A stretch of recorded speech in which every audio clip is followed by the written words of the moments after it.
Good afternoon. We will now call this meeting to order out of recess. Do I have a motion? I move we come out of recess. Second. All those in favor? Aye.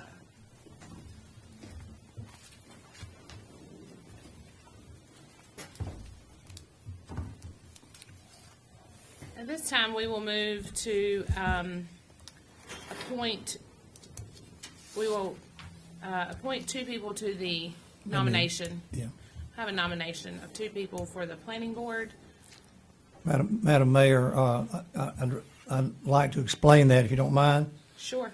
As you know, the planning board is under the clock to get our land use ordinances in compliance with 160D of the North Carolina statutes. We were meeting, I think, two meetings.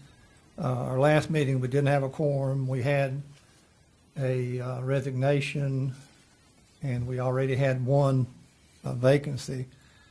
And so I'm now aware that there are individuals to be appointed tonight. So I would ask that you amend the agenda to, as before you, which includes the motion to make the appointments. But first, we need to amend the agenda to do that. I make a motion that we amend the agenda of today's meeting to allow for planning board nominations. I second that. Any discussion? All those in favor? Aye. All right. Next item. We'll consider the appointments of the town planning board. Mr. Mark Bringle, Catherine Drum, and an alternate, Mr. Ryan Nelms.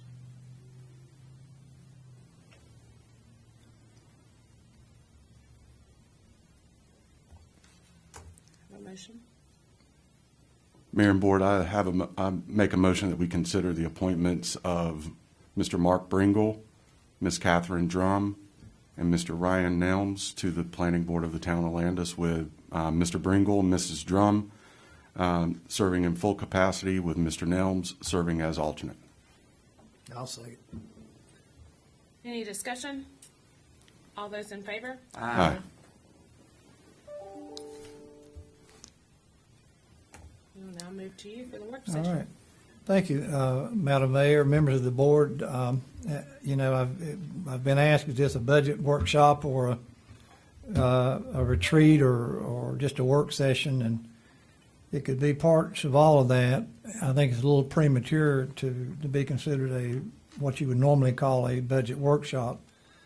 The state information that typically comes down with statewide revenue to local governments typically happens in the month of April. The county, will give us their tax information, usually comes in the month of April as well. So I prefer to call it a board retreat or an opportunity, you know, for the board to meet with staff to talk about where we are and where we've come from and where we want to go. And we're rather unique here in that, from staff's perspective, we have a lot more new faces than old faces. And so I'm eager for you all to finally be able to sit down and talk with them and let them talk with you and get a little information from you and for you from them. So with that, I used to do board retreats in other locations. I always started with finance because pretty much everything we do costs something. So we'll start with just a little more in-depth information from Ms. Seaford on our financial situation, and we have Pam here as well. We want this to be an open conversation, so if you have a question during any of the presentations, then feel free to ask. And so with that, I'll turn it over to Ms. Seaford.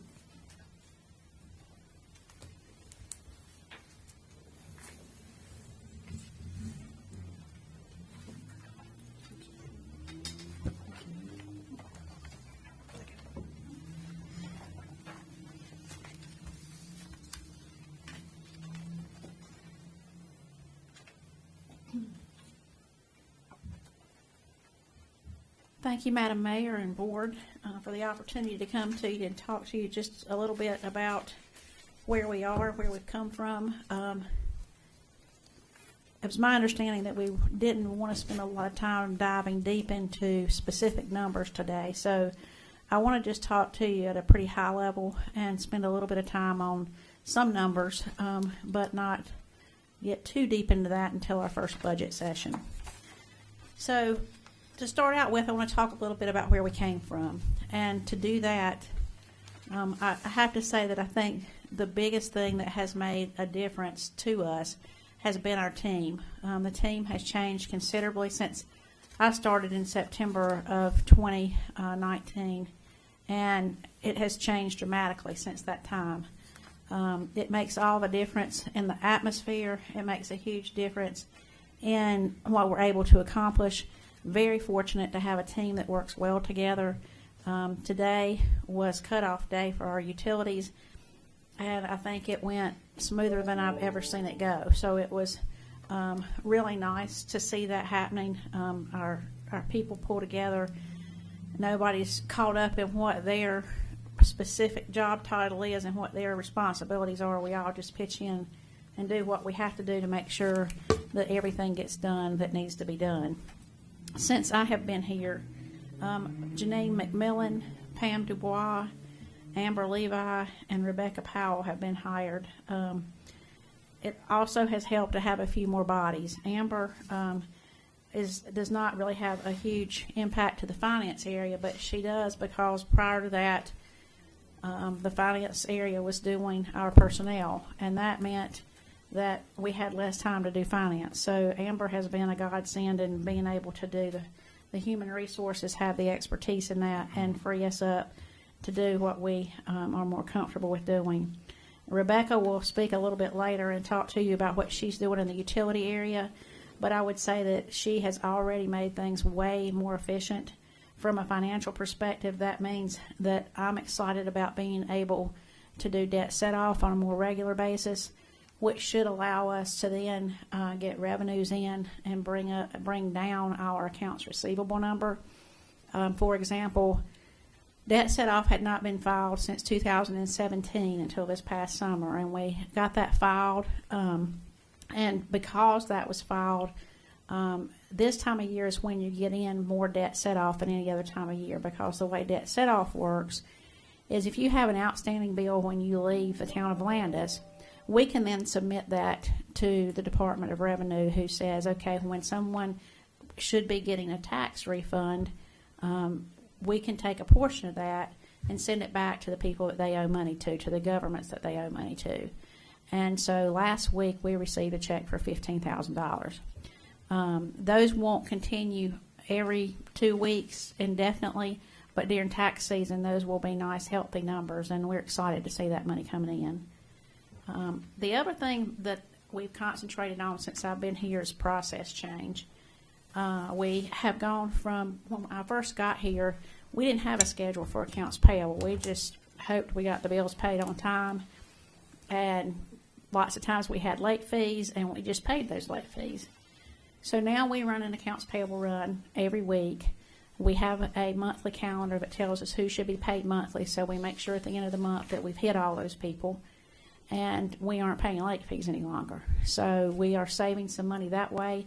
Might not seem like a lot, but when you pay $20 on a lot of bills every month and you pay it every month, it adds up. So I think that saved us a little bit of money there. We have also concentrated on making sure that our segregation of duties are appropriate. That's a big deal with the auditors, and making sure that you don't have the same people cutting checks and taking in money. Now we do a little bit of that with Janine. Janine takes in collections for utilities, but she doesn't write checks. She writes checks out of the accounts payable department, so it's not a conflict of interest with the utility area. And we have really worked hard to make sure that our segregation of duties are what they need to be. Pam helps make that possible because we shouldn't have me signing checks and also balancing the bank statement. So she has given us an extra hand and enabled us to be able to meet that requirement. We're not written up for any issues with that this year on our audit, so we're excited about that.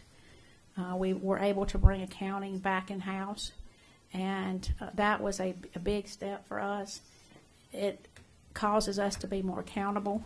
When it was outsourced, that accountant was paid basically to balance the bank statement, but he didn't make journal entries to go along with it. He just made it balance, and he did exactly what he was paid to do. So please don't misunderstand, but having it back in house has enabled us to understand the accounting entries that need to be made every month, to make those entries ourselves as opposed to waiting on that. But just like when they pay in town hall with a card, we pass along the fees that the credit card charges. It's not anything we're making money on, but we do have to pay for those cards to be used. So there is a 2.9% charge for those to be used online, but a large number of our customers really like doing that. We also had to deal with COVID last year. That was a huge thing for us because invoices and payments were suspended. You didn't have to pay your electric bill, and I think a lot of our customers thought that meant they weren't going to have an electric bill. So then when 6 months was up and it was time for them to now be responsible for their bill, quite honestly, I think they were very surprised that they still owed. I think they thought that they were not going to have to pay for that. But the governor's mandate just said it was suspended. It didn't say it was forgiven. So that meant that we had a large number of people, 672 customers, that were they met the requirements to fall under a COVID plan. So we put together COVID plans for them to be able to say, I want to spread what I owe out over the next 6 months and pay that portion in addition to what I owe each month. We had over 250 customers accept that opportunity, so that meant we had to manage that for 6 months. The good news is those folks have completed that process. It was a good thing because it enabled them to pay without having to pay all at one time, and we are moving on. So we also updated codes in the system. We had a lot of codes in our billing system that were not correctly connected to the right general ledger numbers, and that meant that our accounting was not what it needed to be. So all of those codes have been corrected and fixed, and we are in good shape from an accounting perspective with that. We've also done a lot on the audit side. We changed firms, as you know, and the auditor, Ms. Craven, presented her findings last meeting to you. The good news is we went from receiving letters from the LGC and really being on the verge of having the LGC take some pretty drastic moves to having no findings in this year's audit. And personally, I think that is a significant improvement. And it is due in large part to our staff, to Pam being on, coming in and helping us with our financial statements, and to the whole team in the front office. Can you hold on for just a second? Mm-hmm. Is Shane still here? I'm not sure. If he left, if something wrong with him, he was texting. No, I've got 2 texts saying that we've got disconnections. Lost connection twice. It's probably due to our internet. I know. Is it back up now? Do we know? I don't know. I can go next door, but I didn't see anything. I just sent him a message. He said he would monitor from the police department. Okay. He's up now. Okay. So we were also one, I think I mentioned at the last meeting, one of 20 lucky towns to get selected for a state audit. And the good news there is we learned a lot from that audit. We've got a few things that we've put in place. Overall, I think we did really well on that audit. There were no what I would call significant findings. We did have a few suggestions from them. One of those, and as an example, is that we're now printing an extra copy of our checks and attaching them to our invoices. So that will make it easier for our auditors that come next year. But I hope that for our citizens and for you as the mayor and a board, that having two distinct and different audit firms look at us in 1 year and not come back with any major findings, one with no findings and one with minor things, that should give our citizens a lot of comfort and trust in knowing that we are moving in the right direction. Everybody's always going to have room for improvement, but we don't have anything that's that's really not meeting what we're required to do. And that's a huge change, and I hope with two different firms being able to tell you that you can feel better and that our citizens can feel better about where we're headed here in Landis. We have started doing monthly financial statements to the board. I hope that helps with transparency and helps hold everyone accountable. We had state sales tax refunds. State sales tax can be confusing because we get a revenue in that's called state sales tax, and it comes as a portion of what our citizens buy and pay, and it comes back to the town from the state. But a lot of people think as a government that we're tax exempt, and we really are not tax exempt. But we do so we pay our taxes on the front end. Every time we write a bill, we pay a tax for it. But then once a year, we have an opportunity to file to get those refunded to us. And for some time, not all of those invoices have been captured. So the state allowed us to go back. Pam, how long did they allow us to go back? 3 years. So in those 3 years, we were able to find around $65,000 that we had not been filed for, that we filed and have now received. So I think that's a huge accomplishment. And as you know, we're also working toward bringing our debt reduction down. Last fiscal year, we paid for the fire truck and the electric AMI meters. This year, we're paying off the pool loan, the park loan, and all tech leases for our small bucket truck, chipper truck, and line truck. That will leave us with 2 line trucks on lease. As I mentioned earlier, debt set-off was completed for the first time since 2017. Pam's going to talk about fund balance in a few minutes.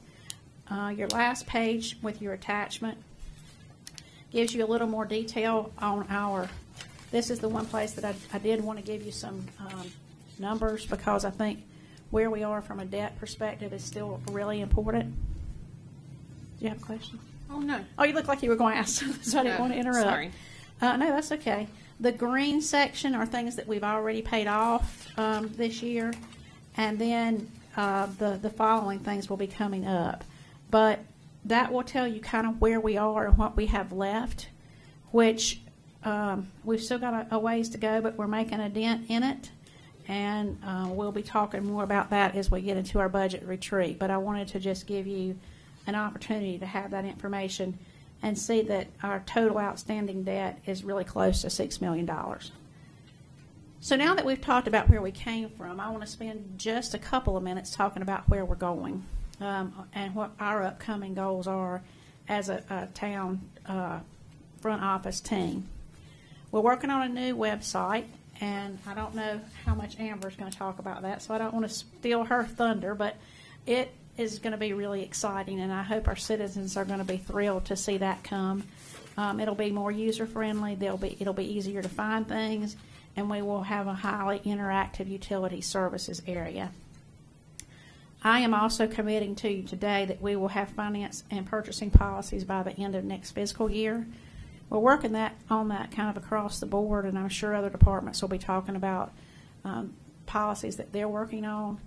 That is something that we are really missing.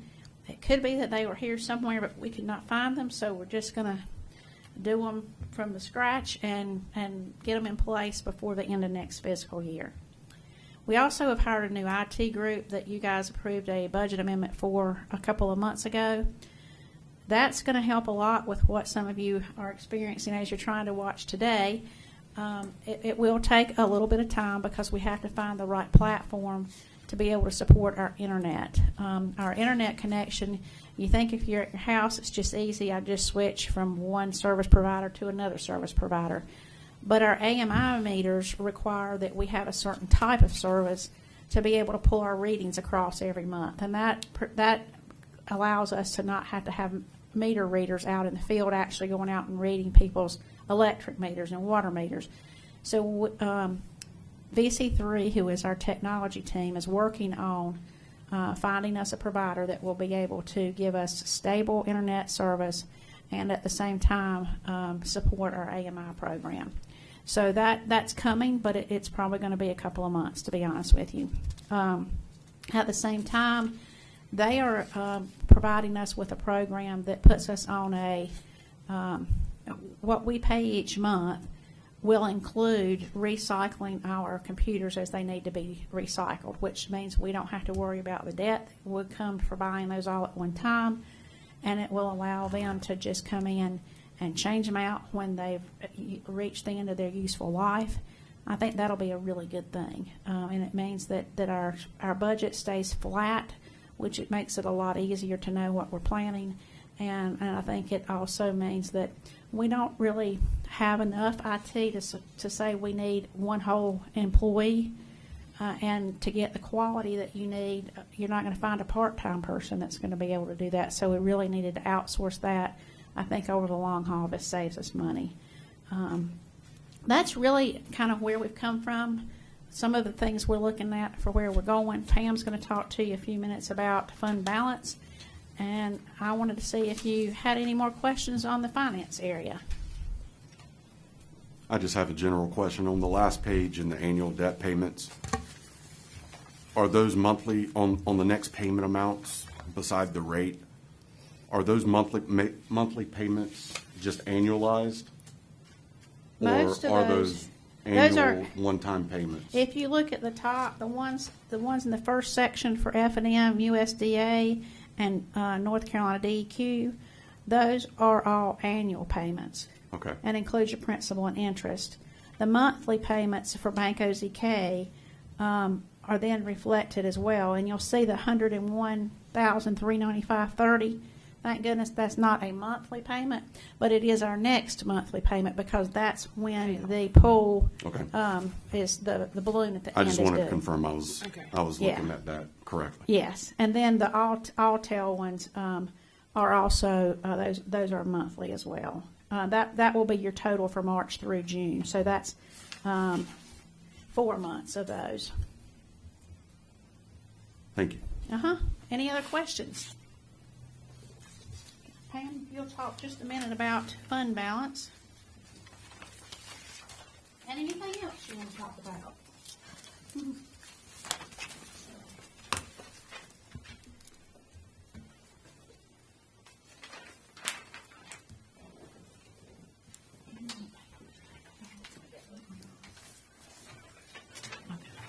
Thank you, ma'am.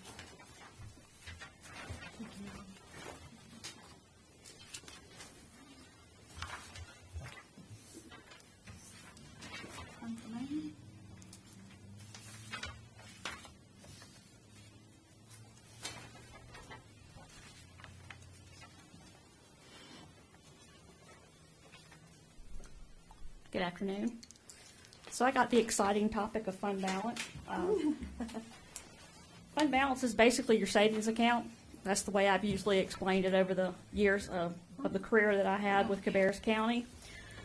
But what I did today was, I know that Ann spoke when she talked about the audit and how we had gone up 19.8% from last year to this year in the general fund. So that is the Fund 10 that's in your top left-hand corner. But what I decided to do today was to map out every fund to see where we were in each individual fund. What you will find, and through these color codings are, is to offset how the transactions are shifting the money between the funds, because some of those transactions take place. Like in the 10 fund, there's a $676,826 transfer. And $650,000 of that came from the electric fund, and $26,000 of it came from a capital project fund. So that's kind of how those are going back and forth. And I have the little sub notes of 3 of those transactions that have to do with the capital project fund. So it's not on here, so that's why you would not be able to see the offset of that.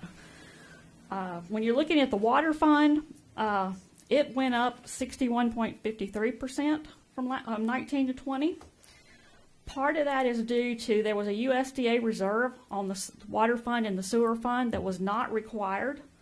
After making phone calls with USDA, that was bonded debt that was voted on by the public, and that is covered by the property tax rate.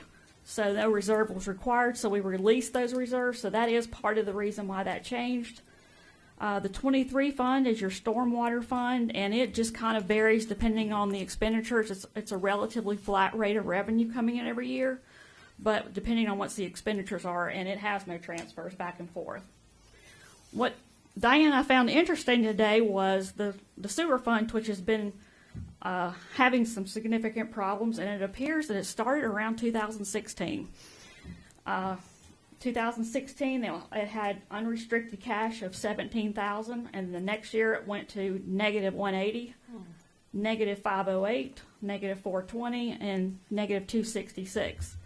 So we've done some work to improve it from 19 to 20, but probably doing a little bit more research to see what else might be causing that, so that we can kind of pinpoint that. And then you will see also in the electric fund, it went up 8.1% from 19 to 20, but you can see some of the historical numbers there.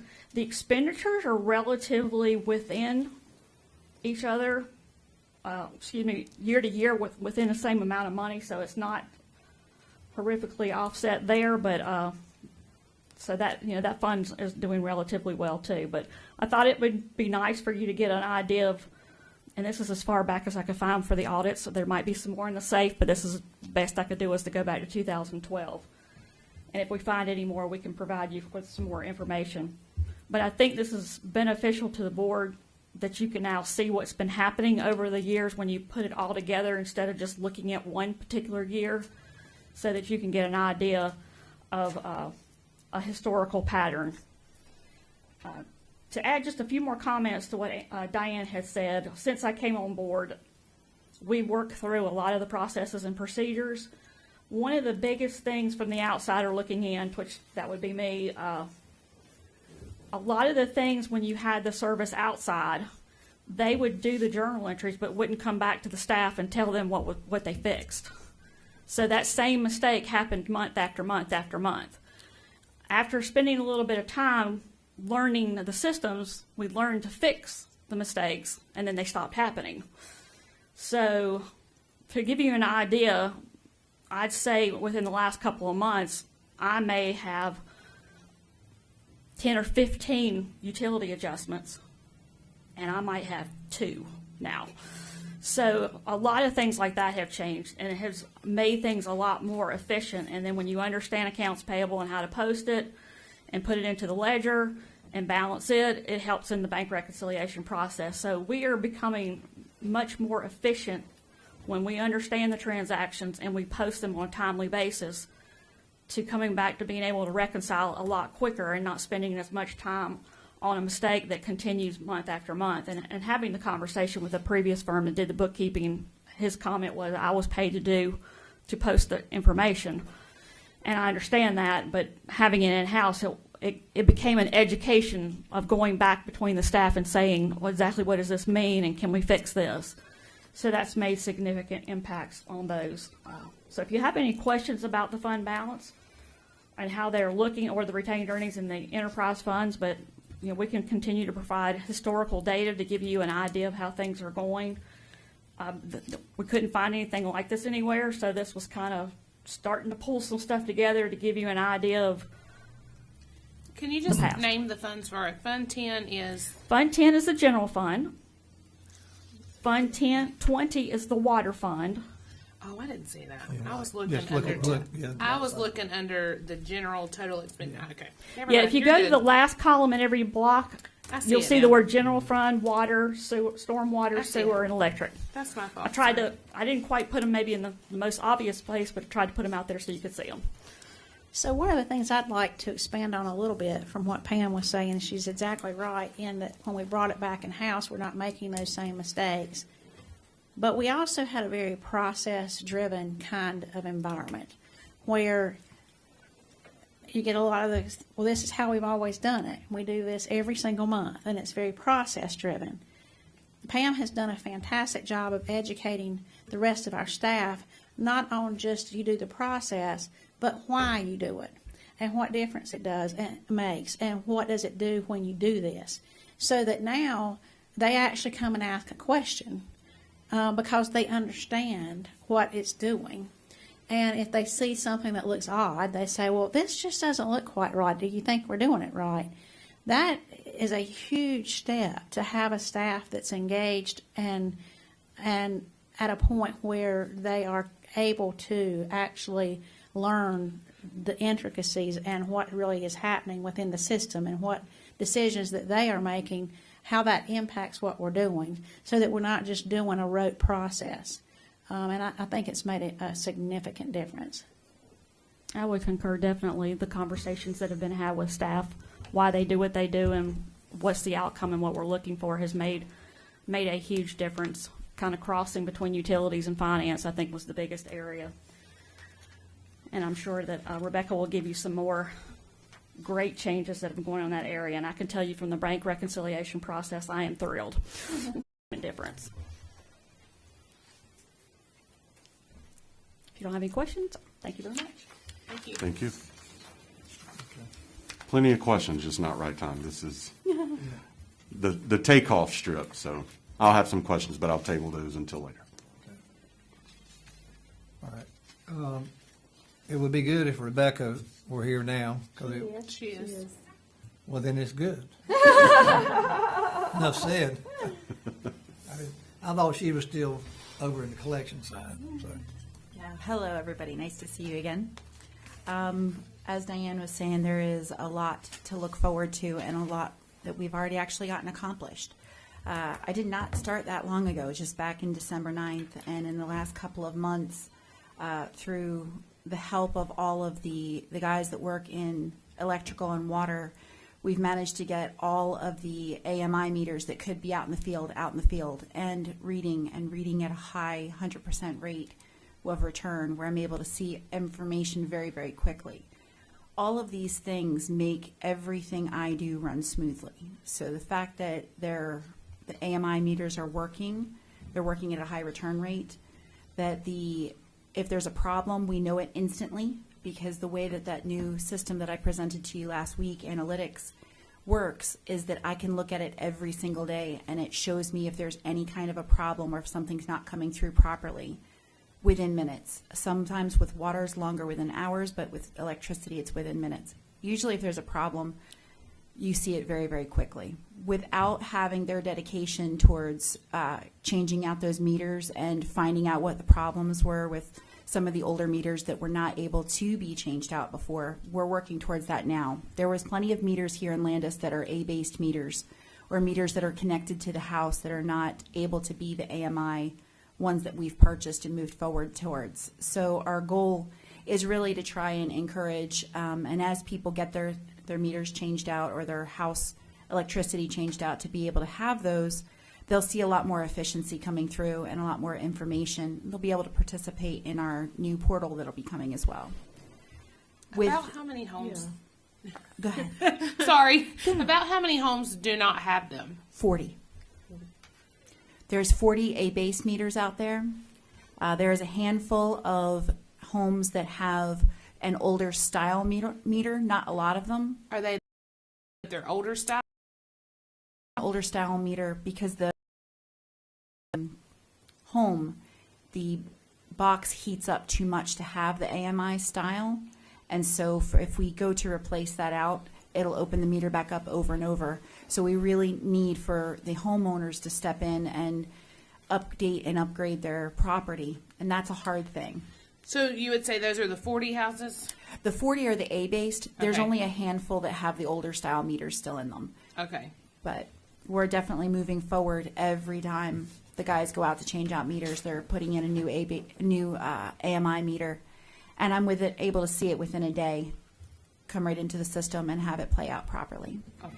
This really gets a very tight handle on what's going on with everybody's utilities and why I'm able to answer to them intelligently about what they're using and what's coming into their homes. and how we're able to take care of it and look after it. The hard part is helping people figure out what it is that's actually causing that inside their house, because I'm not inside their home. Right. I can only tell them when I'm seeing peaks and drops and the information and the data coming in. This really is moving forward very, very quickly. When I first started, we had very few of the AMI meters that were logged properly into the system. Now all of them are. So all of our readings and all of our monthly billing comes across very quickly, very smoothly, with very low rate of any type of an error. Okay, so I want you to repeat that one more time. When you started, Yes. say that one more time. There was a lot of meters that were not properly registered to the AMI frequency. Okay. And now they have been. All of them are. Every meter that can be is registered. Okay. And it's made the entire process run over very, very smoothly. So Rebecca, if they weren't registered properly, that would mean we would have to go out and manually read them in the field. Is that correct? Yes, that's correct. So there is a significant decrease in how many meters had to be read in December when I first started to how many meters have to be physically read now. How do you register a meter? You have to register the radio frequency ID that's on each individual AMI meter into the billing system. The way that the billing system and the meter system that I told you about analytics work is they are married together by a file that comes through every single day at 6 p.m., where all of the data that we've put in and collected through the course of the day about that meter gets transferred over. So if someone gets a brand new home and the guys go out and put a brand new meter in, they bring me the information about the meter and what the start was. I enter that into the billing system. At 6 p.m., this information transfers over into the meter system, and I can see it the next day reading properly and all the way through. And this makes the entire system work the way it's supposed to, whether it's the plus side of seeing things come through and us be able to take care of people's energy efficiently, or if it's the opposite side where if we need to cut off like we did today, we were able to do it in a grouping instead of having someone having to sit there and enter in 1 meter at a time. We could simply cut and paste and move over the number of meters that needed to be cut off today.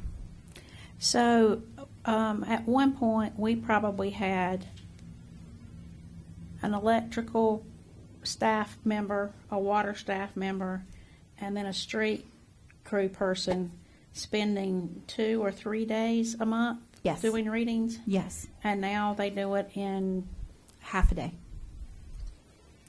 So it's a significant decrease in what's getting needing to be physically read because of the changeover for that. So that has absolutely been a wonderful learning curve at the same time, learning this new system as well as the billing system at the same time. The billing system has been audited quite a bit, and it's on its way towards another audit. So I've been auditing it every day since I've started. Every day I'm looking for different things and making sure that they are running properly going through. With each time I learn more and more about the system itself, I'm able to do it more and more accurately. However, we are looking forward to having electricities come in and do an audit alongside me as well, and that to me is significant because I'd like to make sure that I want everything to be running smoothly. And to have someone beside me to be able to run through this system and find any type of anomalies, that's just time saving as far as I'm concerned. It's an opportunity for us to grow and get stronger, find those problems, errors, anomalies, anything, fix them, and continue to move forward. So that's one more thing that we've got going forward. As Diane, go ahead. Electricities has a software program written to be able to, they have code written that will be able to just plug into our system and look for anomalies that would be very difficult for us to find from a manual perspective. Right. So it'll be much more time. It'll be a better use of time. Plus, they gave us a grant to pay for it, so there's no cost to us for it. And so I think that's going to make a huge difference. Absolutely, absolutely. And I'm Just- confident in my ability, but I'm more confident to have someone behind me. Just to qualify, I don't mean, but they give us a grant for a certain amount. It's possible that it would be over that, but as they get into it, as they go through the process, they will determine whether they need to go through the entire system or not. So they'll be well into it within the amount of the grant. So we Do you- may, Do you know when that will start, when they will come? well, when we first learned that it was available, and that's one thing, since I've been here, we've reached out to electric cities. I had worked with them, twice when I was in Aden, and they really have a lot of things they will do for you. And so when we learned about the grant, we immediately asked for them to do that. And then we learned that there's another town or two ahead of us, so it's about maybe another month away before they'll start. They're keeping up with me through email to make sure that I'll be the liaison and we'll have an opportunity to move forward. So as I get more information, I'll report it forward. Perfect. So that's that piece.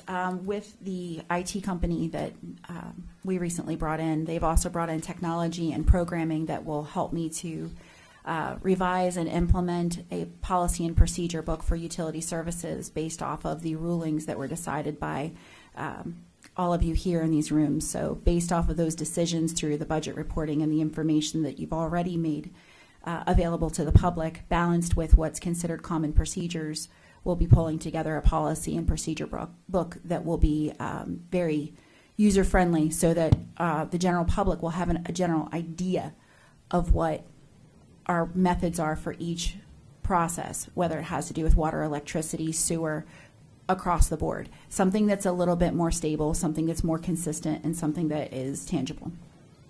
So that's in the very near future now that we've got these programs starting to come in that I'll be able to manipulate. See. I think it's really exciting. I mean, I'm impressed that we're down to 40 A-based meters. Yes. And then, a handful of old ones. That's moving in the right direction for sure. Absolutely. And I'll tell you, I was more than a little bit excited when I got all of this stuff, all the AMI meters and all the information was updated and was coming across properly, to have the people at Ferguson say that we have the most cleaned up database in the United States. Amongst not just all other towns, but every state in the United States, we have the most cleaned up database. I'll take it. Sounds good. I'll toot that one right there. What's the time estimation on the old style meters and the 40 that are still type A? What's the timeline to getting those concurrent with the rest? Well, it really comes down to working with the public. And they have to, a while back, they were given a letter that stated if they didn't change out their meters, then if at any time they got cut off, it would be a requirement that they changed their meter out before they could get cut back on again. I'm not sure how long ago that was, that got sent out or that determination was made, but that was what was determined in the past. So we're kind of in a little bit of a limbo spot because I don't know what next steps we can take to say to the public. What happens is that has to happen on the homeowner's side of the house. Right. It's inside of their house. So even if we were able to help them with it, it's concerning for us to assume any liability that would come from workmanship that was done on their side of the meter. Right. So it's basically our older homes that folks need to change some wiring out in. And then the ones that open up, I don't understand as much about those, but I think it's more just their box itself is older. And we don't own the box. The resident owns the box. Right. So we really need our residents to be able to make those changes before we can make the change. It's not something that we're just behind on doing. We don't have an opportunity to do it until they make a change within their own residence. Okay. Thank you.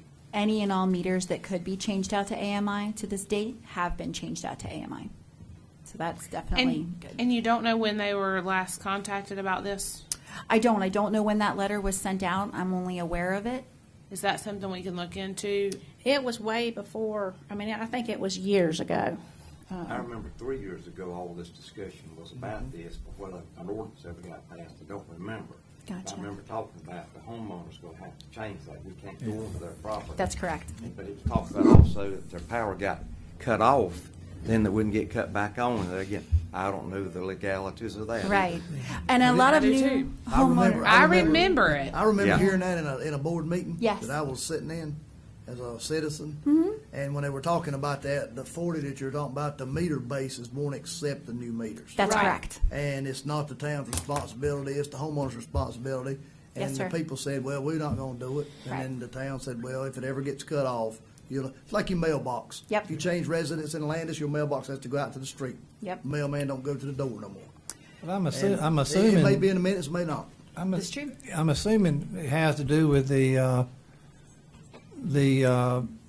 whether it's a 100 amp service, 200 amp service. That I don't don't know, recall, but but I that- do recall that meeting. I mean, Would that and matter? and Ron may be able Yeah, to. Ron tell you that. Trying to motion a little bit back. I think it was 2017, and we found out not only through electricities, but even legally here and within the county, we couldn't make residents change out their components or whatever. Most of those, as Mr. Barefoot said, are 100 amp services. If the power is cut off, or if it's the tenants or owners leave, and then we will not put a new meter in. We require the county then to come in and do an inspection. And a lot of times it will require a 200 amp service. It's really the benefit to the property owner or homeowner, because those are old degraded lines and wires that go into that. And there are adapters that you can put in the day meter. However, those are real fragile wirings, and all we elected here not to put those in, and maybe make a something that we'd be concerned about that would be a threat to the homeowner. About what's property. the cost to go from the 100 amp to the 200 amp? Like- Typically, not being an electrical contractor, I'd say probably around $2,000. That's what I thought. Yeah. A lot of people ain't got $2,000. Yeah, most of these are older residents say. with the older A base, Retired. and that's so. Just to elaborate a little bit more, I appreciate the work that Rebecca has done. I've seen a trend after we've changed the AMI meters, and we've started reading more, because a lot of them that we were told were misreads and things like that. I've seen us trending in the wrong direction. We originally, when I first came here, we had 2 employees for 2 weeks a month would be out doing the manual reads. Now we're down to 1 employee, hopefully being able to do the reads and entering within a day. So that's a significant difference. Thank you. And with Joe's help, he has gone out and helped several residents who have recently moved into the area, and they moved into the homes that had A-base meters, and they did change them out. So that's a little bit of progress at a time, but it's absolutely progress. So that's definitely great. Ultimately, one of the things I just want you to know is the same thing that echoes pretty much the ladies that went before me. It's the team. It is absolutely the team that is moving us forward. Libby is a fantastic person to work besides in the office, and we get a lot done, and we're dedicated to it. But having the support that we get from the guys out in the field, from Ron, from Diane and Amber, everybody throughout the office has, and even all of you, we really do appreciate what you do and how much you help us. Because it really does come into the office and help us move forward and help the community to the best of our absolute ability.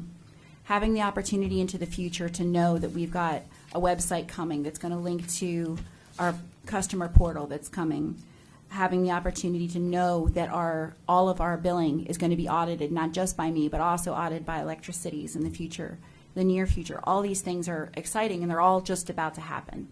So we're set up beautifully for them. Everything is up to date that's needed. As they ask us for more information, we're able to provide it as needed, and we're really working towards having a very solid relationship with being able to be transparent to the community.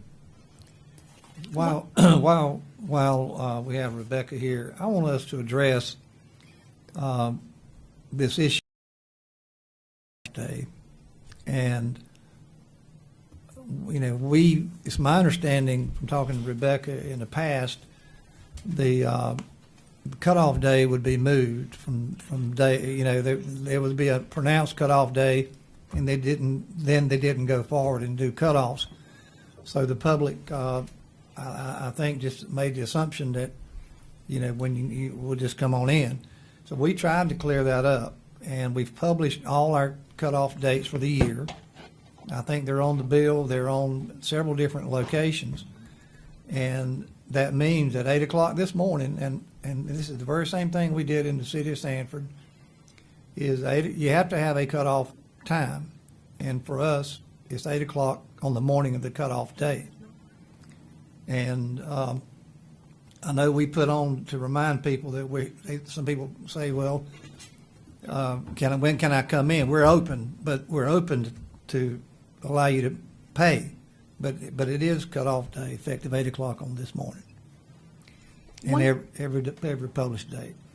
One other thing that I wanted to comment on, we had a large number of customers call this month and say, my bill is really, really high this month. And so Rebecca did a lot of research into, okay, so are we seeing anomalies? What's really going on? And she took the bills and looked year over year as to what had happened. And then we looked at the weather, and we realized that it was much colder this year than it was last year. And a large number of our customers have heat pumps.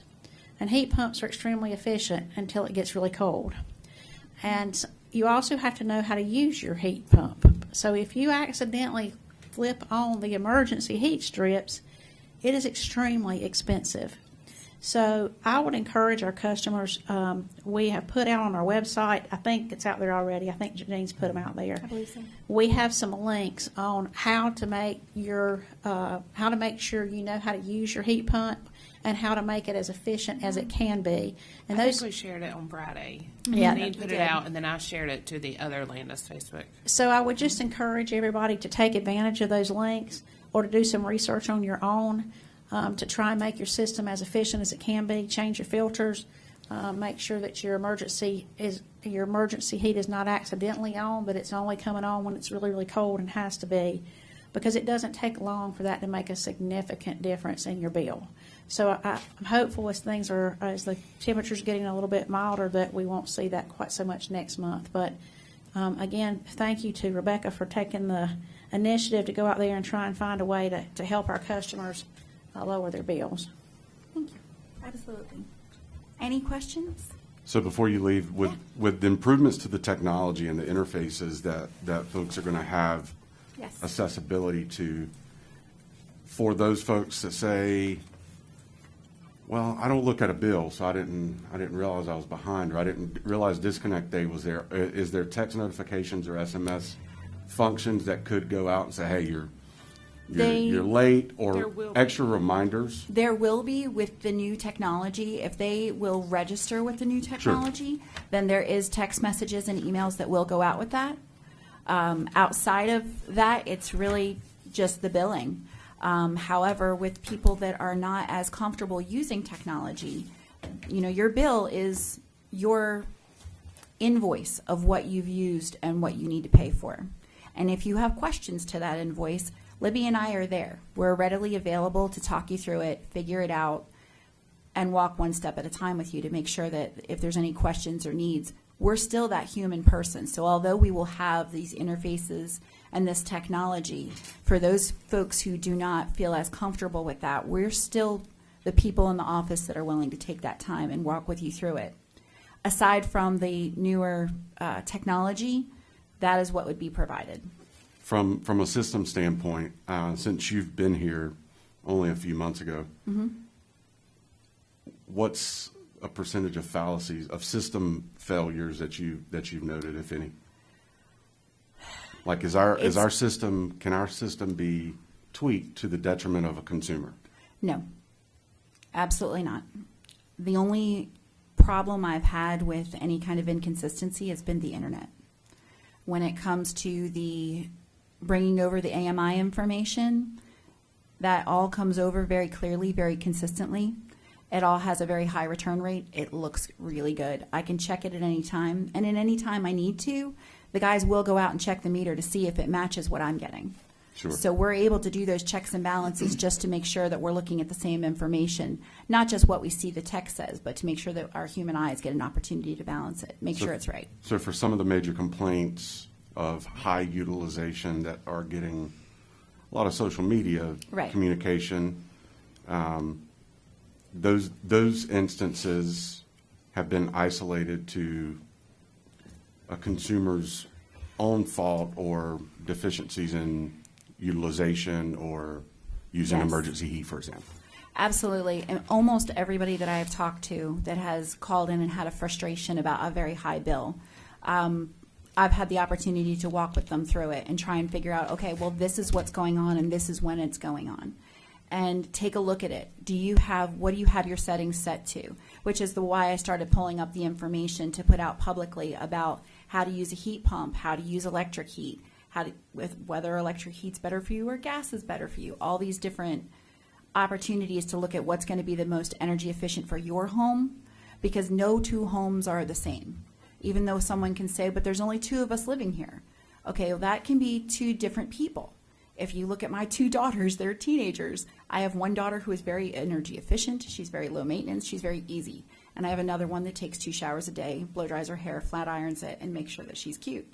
So if you had 2 of my younger daughter out there, she would kill your electric bill. I know, 'cause but my other daughter, like I said, 2 people. You're talking about 2 different habits.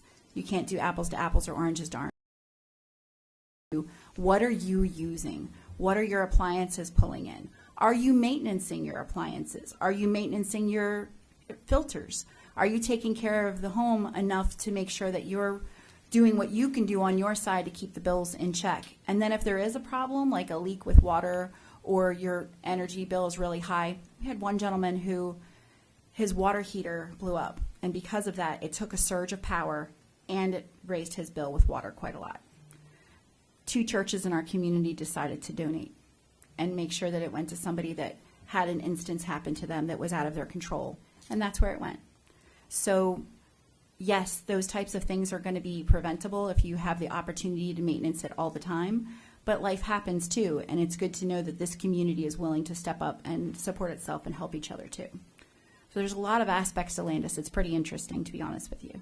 So when is the Electric City audit? And I guess what I'm trying to say is there's a system in place and procedures being put in place to where even your eyes through your internal auditing here at Town Yes. Hall and through utilities are also being audited by someone else. Yes, that's correct. So electricities will If come you can in. just please repeat that, please.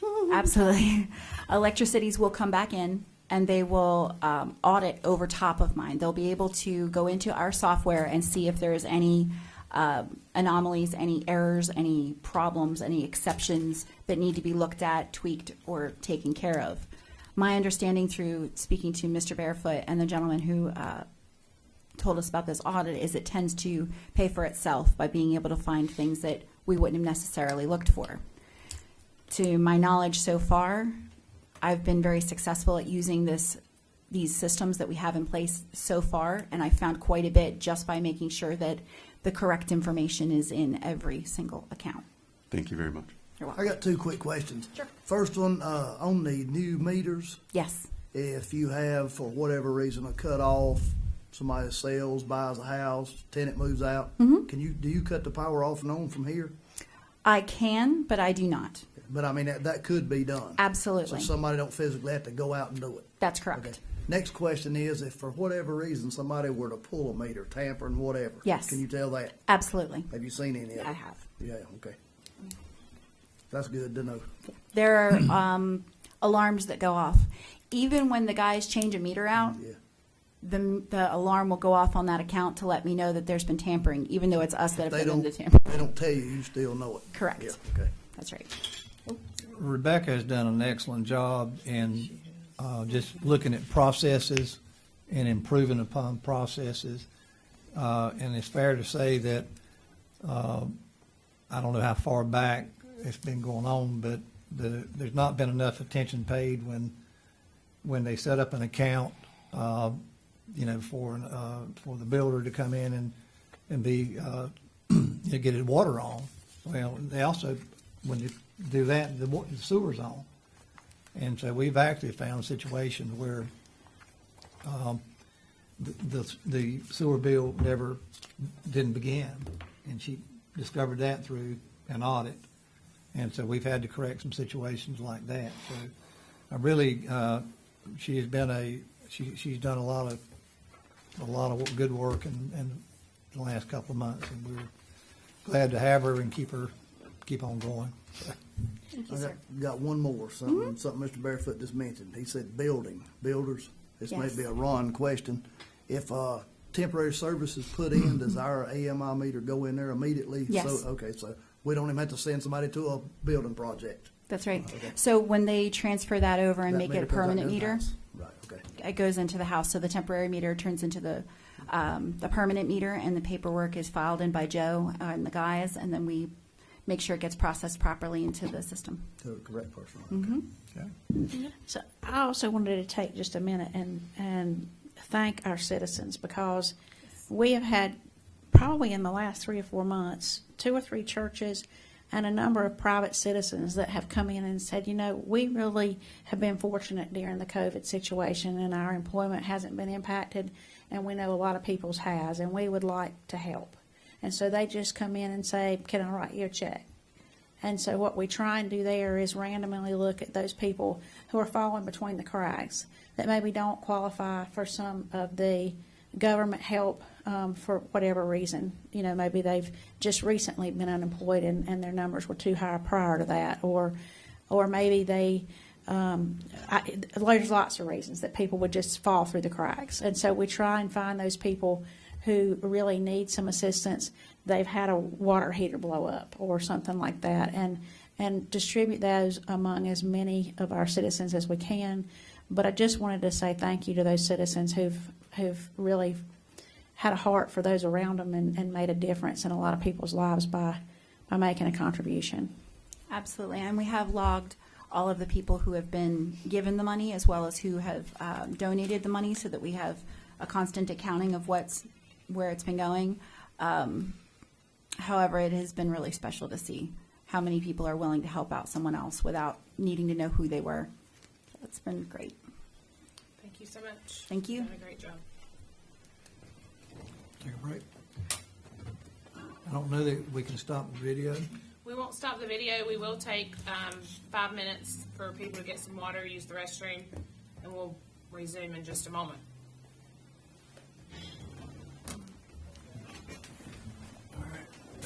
Where's Ron? Ready to go.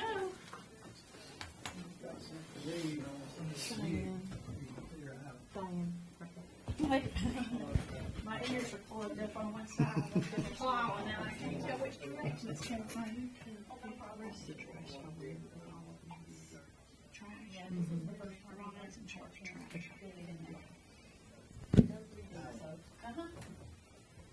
Pretty sure you were up there a while ago.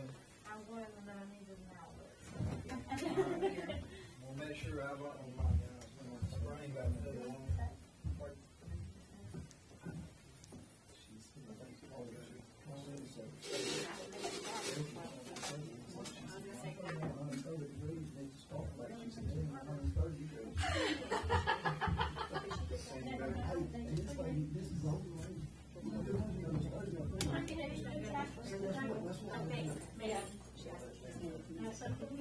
I was concerned that I was not going to come to place. I didn't know what was when we alluded to it.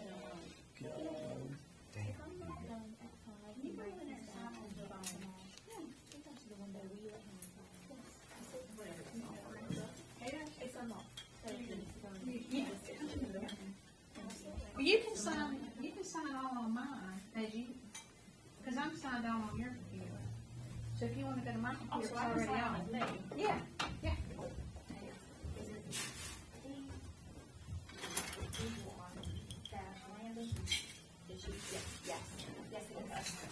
Or if you want to win it up on your computer. Oh, yeah, I just need to look something up. Well, that's what I'm saying, it's already up, I'm already signed in. Yeah, I just need to find it. Thank you, good. Great job. Hey, Let's go see if Janine. we gotta switch your number in my phone. Every time I call you, I put your work number. You ain't there. Email, I'll let you a message, but it's on work phone. Email Shannon. I can't get her back. They must not have that 800 number anymore. I've been calling her for 2 hours and it's busy. They must not have it anymore. Anyway, email her and tell her I have her E189 phone coming to her. Yeah, coming to her. UPS today. Yeah.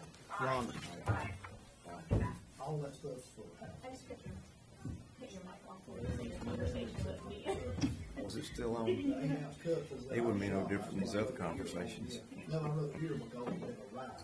I just didn't know, I didn't look your personal. Oh, I ain't got nothing personal. Everybody knows my business.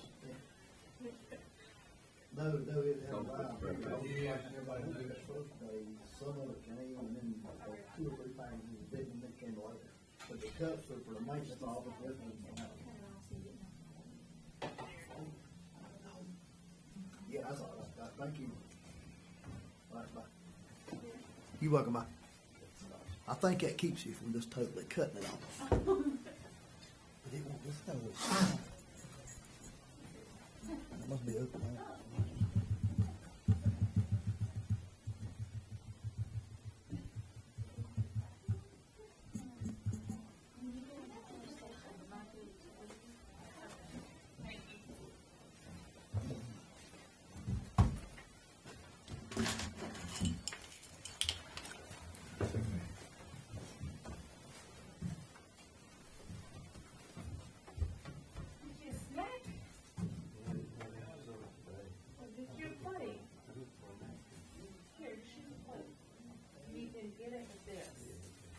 Serve you, sir. All right. I have some little, oh, they put it in the ice, okay. I was like, I have some little things up there.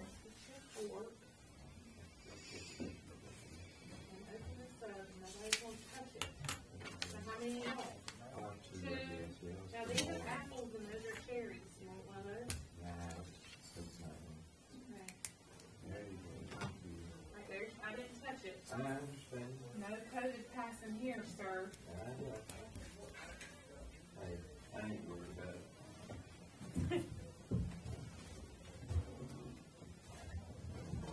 Hey.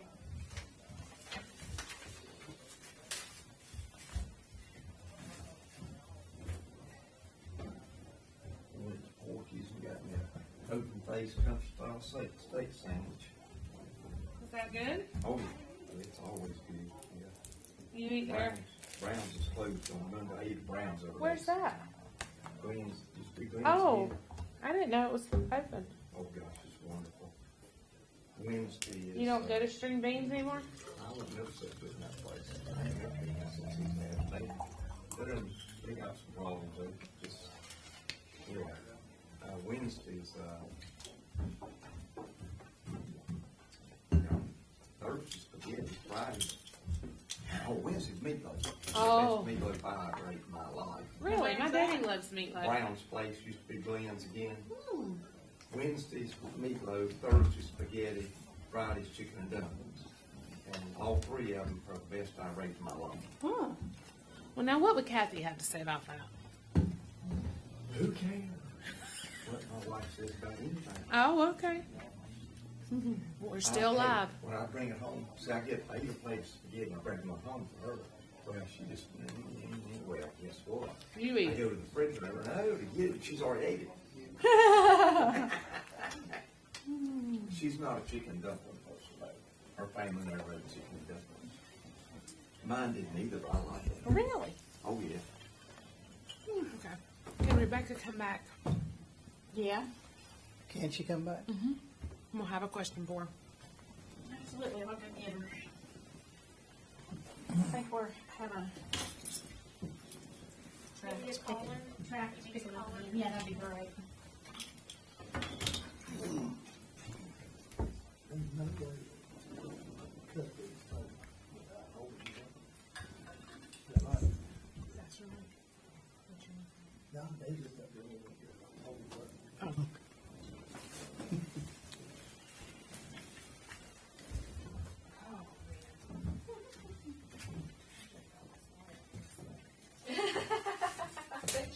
I do. At 5 o'clock, we're gonna have another little break. Okay? Did Pam give you what you needed? Yes. Okay.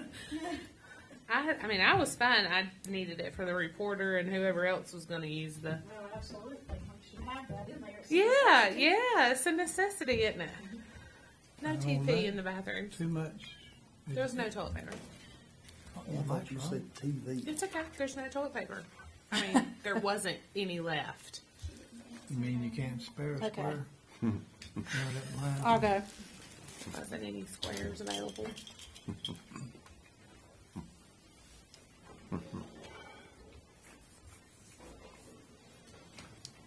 Need another one of these things.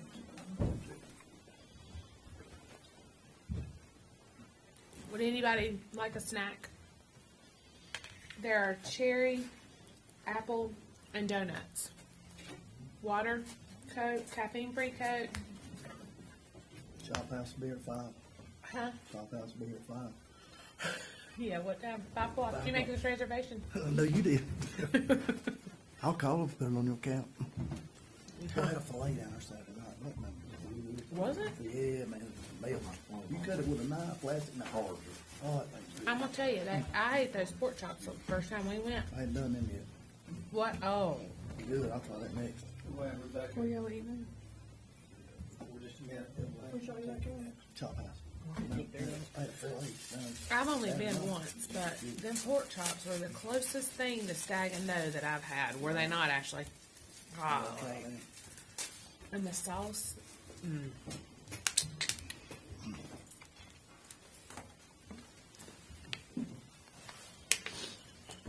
Now it's closed. I'm getting that filet. So Kevin, you got, one of these places last time, store, Cody shops.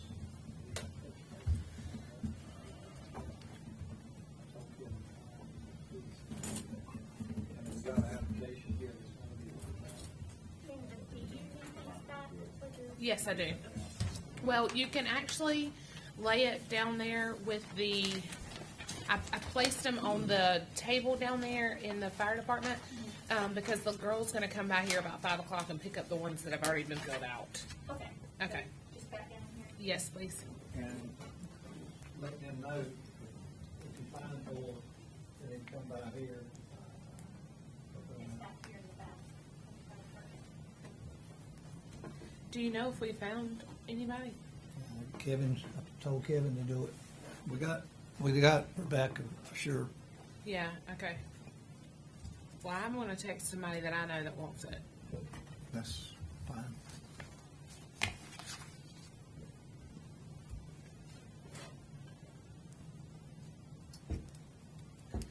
I have a question for Rebecca, and we'll resume once she gets in here, and then we'll move on to the next department.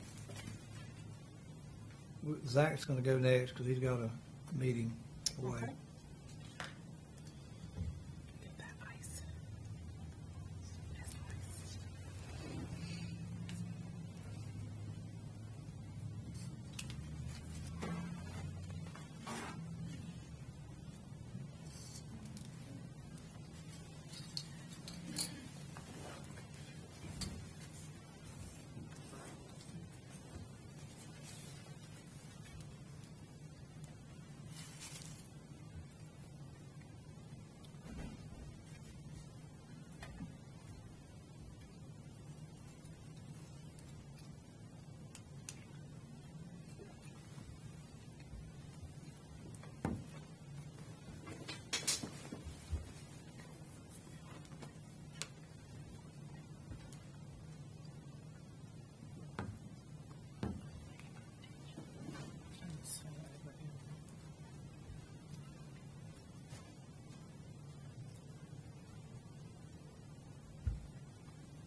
we have a meeting this week.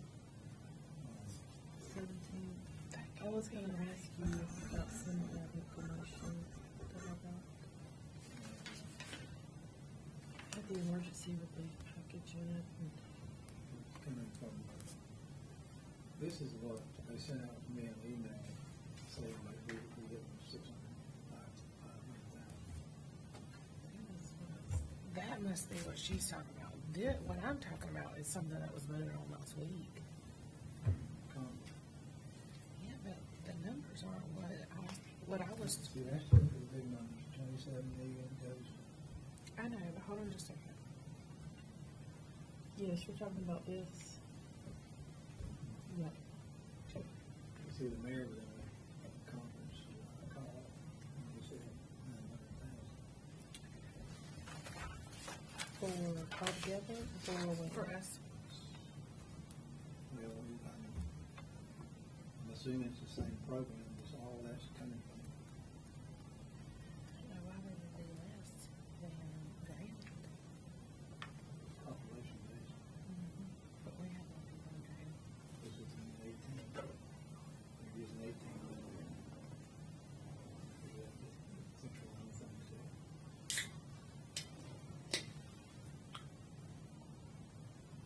Friday, they do tell all the 10 minutes slow.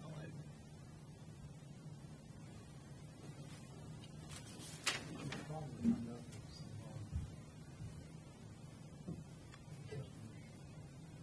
I'm gonna copy that. okay. Like I said, I was gonna ask you about that because I was going through that this weekend. Whatever it is, we'll figure out a way to get it. Before we get a call.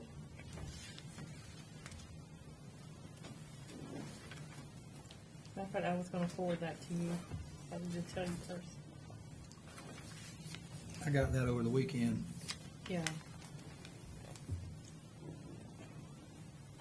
don't know that is what they said. I'm ready for the meetings to go back in person.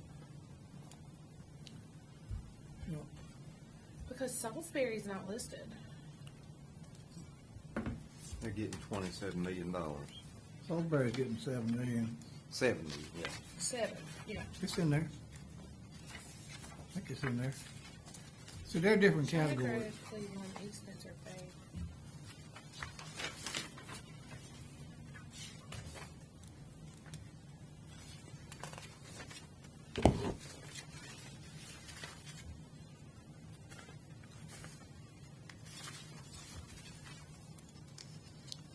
Yeah, Salisbury's on page 3.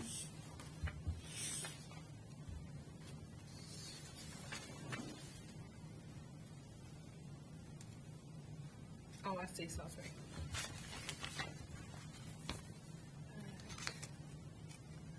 See, it doesn't make sense to me. Why would the entitlement cities be based on 19 population? But where and- goes, and- and we talked about that Friday in our mayor's meeting, and no one could answer the question, and they were on there, and they couldn't answer the questions.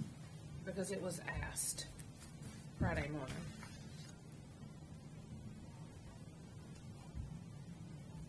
We also don't know the stipulations. Made the rule to do it. Like I said, we have a meeting. I think it's the 17th.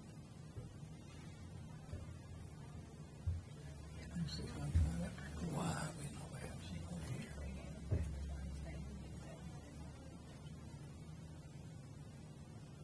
I could be wrong.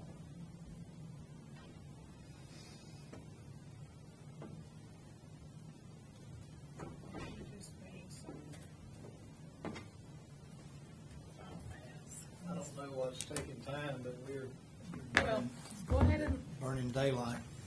I mean, you can let Zach go ahead. All right, I mean, let's go ahead and go with Zach, and we'll just interrupt his presentation Here for she a comes, question. Beth. Somebody tell him to do that. Both us, No. Diane, Just Diane. who, go ahead. She gonna be a minute? Yeah, we're kind of, Okay. got a lot of people right now. Should be about in just a minute. All right, go ahead. All right.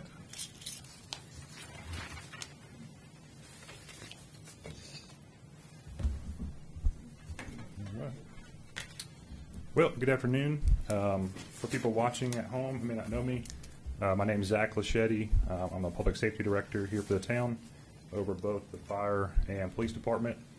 I've been fortunate enough to be able to speak at the last several board meetings, so some of this may sound a little bit repetitive, but if you have not heard this stuff yet, hopefully I can get everyone up to speed on what we've accomplished so far this year and kind of where we're going as far as our plans towards public safety. So I've been with the town since December 30th, so roughly 2.5 months.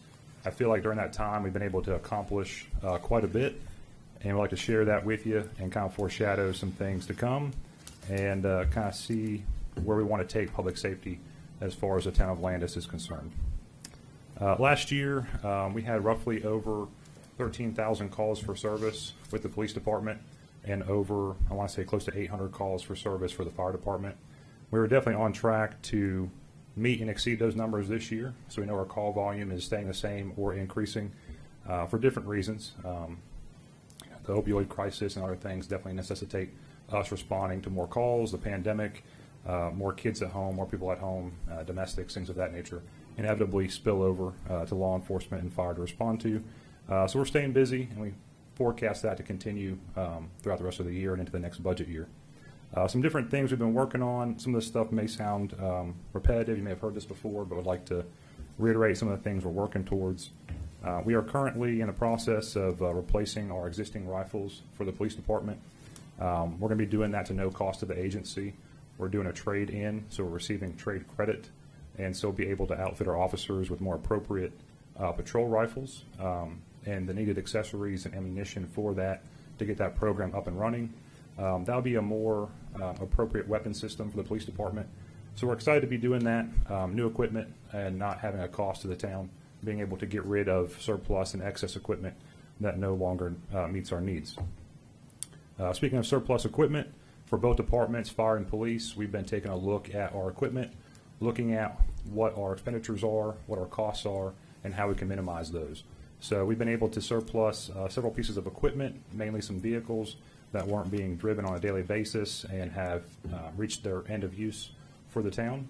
So you're familiar with those pieces of equipment, to include the Ford F-150 pickup truck, the Expedition, the Crown Vic for the fire department, and soon to be the electric motorcycle. So those are pieces of equipment that will save us money in the long run on insurance and maintenance costs, and that weren't being utilized. So I'm happy to report that we're starting to rein that in a little bit and have some more efficiencies within both departments. Speaking of the electric motorcycle, I've been in contact with Woodman Life. They were the initial group that helped donate to fund that purchase, and we've been in contact with the motorcycle being placed up for surplus. The need is not being met with that piece of equipment. It's an officer safety issue. I can only have one officer on it at a time, and so we feel like we could utilize that resource best elsewhere. So we've been in conversations, are very supportive of that. We're going to use those funds that we get from that surplus sale, direct them back to the police department, and we're in conversations to hopefully utilize that, maybe looking forward to a program such as body cameras or tasers or something that would be more appropriate for our day-to-day needs. So they are on board with that. Going back to some other things, the fire department this year already, we've purchased some replacement hand tools. So we got some new equipment that was much needed for the apparatus. We've looked at some rescue equipment. We've gotten some water rescue equipment, some ropes, life jackets, things of that nature, should we ever have to do anything at Lake Coyer. So we're definitely excited to be having that capability expanded within our department. As we move towards public safety, we've already taken some definitive steps to get there. Right now, I would say we are administratively merged. Myself and Assistant Director Young are taking on both roles as Fire Chief, Police Chief, Assistant Police Chief, and Assistant Fire Chief. So at this point, I would say the town of Landis has administratively merged. That's the first step in that move towards public safety. We've done some different promotions. They're all internal promotions. They're already allocated spots that we needed to either create a different job description or fill. So we've done that already with the promotion of Kevin Young to Assistant Public Safety Director, Charles Sheeks to Captain of the Fire Department, and most recently Dakota Toms to Sergeant with the Police Department. So we are making those steps. I believe the next phase, maybe into this next budget year, 2021, 2022, would be that partial integration. And what I mean by that is baby steps, right? So we would have maybe our first public safety officer position where we take a duly certified person, fire and police, and have them augment those schedules. So they would cover both a police function and a fire function. Right now we have one person kind of waiting in the wings, ready to take on that role when the time is right. We want to make sure that both departments are ready for that transition. So we're doing a lot of behind the scenes work with policies and making sure things are in place before we kind of jump down that tunnel. But I just mentioned Dakota Toms, Sergeant Toms. He's already certified firefighter and certified officer. He recently is in the process of and has been approved to join the fire department as currently a volunteer. So he's going to go ahead and start with the fire department as a volunteer. That'll allow him time to get familiar with the department, the men and women who work here, the equipment, the town, and then hopefully down the road when that transition's ready to happen, he'd be ready to move into that first public safety officer position. So we're very excited about taking that perhaps next step in this next coming budget year. Some other programs. I have a question. Sure. Would that be considered like a third person on the truck? So right now, I think the best way to look at it would be, in a sense, yes, that he could respond to fire incidences. We're looking at the policy and how we want to do that and make sure we have adequate coverages within the town. But in a sense, yes. But he would probably respond in his police vehicle, just have his gear in there. I Right. think that's a question that citizens are going to want to kind of know. So I'm just kind of, Forecasting. yeah. a little Absolutely. bit. So currently he drives a Explorer. So he's got a bigger, SUV. We're looking at utilizing that, perhaps if he is our first public safety officer, to carry his gear with him. I'm reaching out to different agencies who do this. That's Butner, Morganton, Village of Bald Head Island. There's several agencies that have public safety, and looking at what their best practices are, looking at their policies, what their response areas are, and looking at how we can implement that to the best fit for Landis. I can see him being a benefit to augment staffing at the fire department. Not necessarily on a 24-hour basis, but like during peak times, if he used to be here during like an 8 to 5 time frame or something, he could respond. Definitely assist with calls for service in the town, because typically wherever fire is going, police is going, wherever police is going, fire is going. Those call types seem to overlap a lot of times. So I do see a big benefit for that, and that's probably going to be our trial, if you will, is how to best get him instituted into the department. All right. Thank you. You're welcome. A couple other things to hit on. I mentioned this before. Some new programs we brought about. We just had 2 firefighters complete child passenger safety seat technician school. Matter of fact, I think they've already done 2 car seat installs. So the program is probably going to be welcomed here in town, I'm sure. And I think they're pretty excited about it. they are. I ran into Brian and,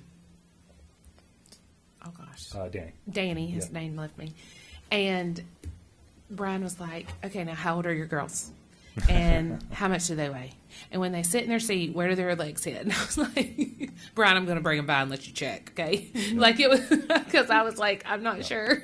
Yeah, they learned a lot and they've enjoyed it. Yeah. And I'm looking forward to the other firefighters to go, and we'll have more here. Basically, almost any day of the week, someone here will be certified to do that service. That's and, awesome. We're going to make this station here a designated permanent checking station.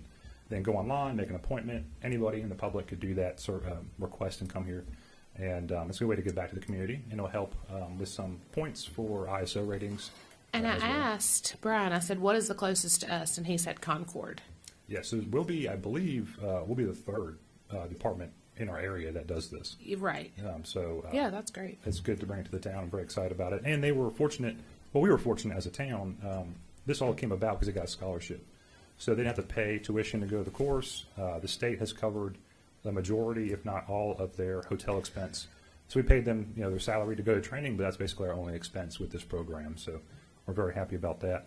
We did institute and create the exchange area in front of the police department.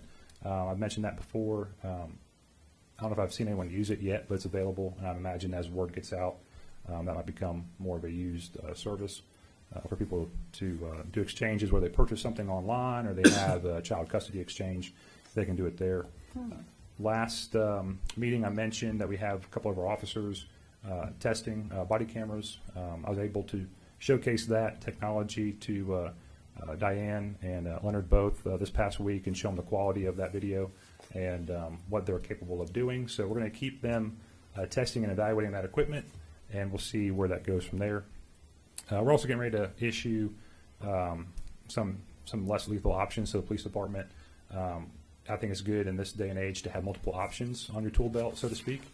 And one of the things that the department had kind of gotten away from that we're bringing back is the use of OC spray. It's very common in law enforcement. The department just had not here recently issued it, and I believe it's important to give them just one more option in their tool belt. So we're going to be issuing that as well from the department with some new training. We're also working on training, like I said, but also new policies. So we've issued new policies in the police department. My goal is to have those online. Whenever the town gets their new town website, I want to have these policies available for the public. Most of your larger organizations do that, especially CALEA accredited agencies. That way there's no secrecy in what your pursuit policy is, what is your use of force policy, the ones that everyone wants to kind of know, especially in today's age. So my goal is to have those put on our website just as soon as that is rolled out to the public, and likewise for the fire department eventually. And we're currently working on those policies for the fire department. Those are in tandem with what I've mentioned previously with the North Carolina League of Municipalities risk assessments, working on completing both of those programs for fire and police. My goal is to have the police risk assessment done by the end of the year. The fire department may take a little bit longer than that because we are having to go to the drawing board and look at our policies and things of that nature. And they do require site visits and some other things for that process. But definitely looking forward to having both agencies, both departments complete those risk assessments. We are looking at getting in as kind of a first phase of public safety. I just got notice that last week, the first truck we ordered arrived at the dealership last week. It should be coming this week to Hillbish Ford to have the lights installed. And then we've ordered the second one last week. They'll be for myself and for Assistant Director Young, and that will enable us to get to both calls, have a wide range of capabilities of both vehicles, four-wheel drive, towing, being able to carry extra equipment. And one of the things the town citizens may notice is we're going to be transitioning to a public safety light package. So these lights are going to be red, blue, and white. There's a lot of agencies that are doing that. This will be our first vehicle out there on the roadway that has that light package.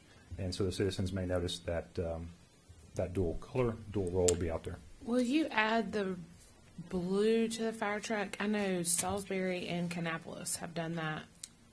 I am aware that they've done that. I see the benefit in it. However, I'll have to do some more research on the legalities of it. Okay. There are some regulations and legislation. There are some laws on operating blue lights, and I need to get some clarification on whether or not this can be on fire trucks. Okay. But I do think there's a benefit to it. I just want to make sure that we're following all the rules if we are going to institute that type of policy. Okay. A couple of other updates. Next year, I've asked, I made the suggestion that we combine the budgets for the fire and the police department. I think from a management perspective, that would be ideal because we're going towards public safety, and having a public safety department budget will allow for easy management and more efficient operations between both departments. So I did want to highlight that. That's one thing that I think would be beneficial from a managerial and accounting perspective as we transition to that. So we're talking about public safety officers and salaries and equipment and things that are going to benefit both departments. It makes sense to have it coming from one pot of money. So next year, I'd like to make the suggestion that maybe we combine those and create a public safety department budget. You want to do that for the 21-22 budget? Yes, ma'am. Okay. Yep, starting in July. Yep. A couple other things we're doing. We're looking at issuing new ID cards just within the department, updating some of that, both for the fire department and police department.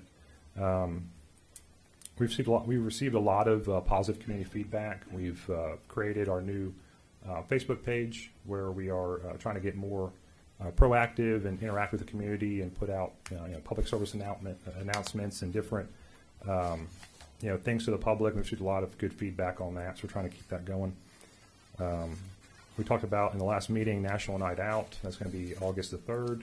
We're looking at trying to get something together for us and being able to put that out to the public to get the public involved with the police department and see our resources and meet our officers and put faces with names. So hopefully we'll be in a position where maybe COVID won't be necessarily as much of a concern this year as it was last year, and we can have a traditional national night out and really kind of bridge that gap with the community and the police department.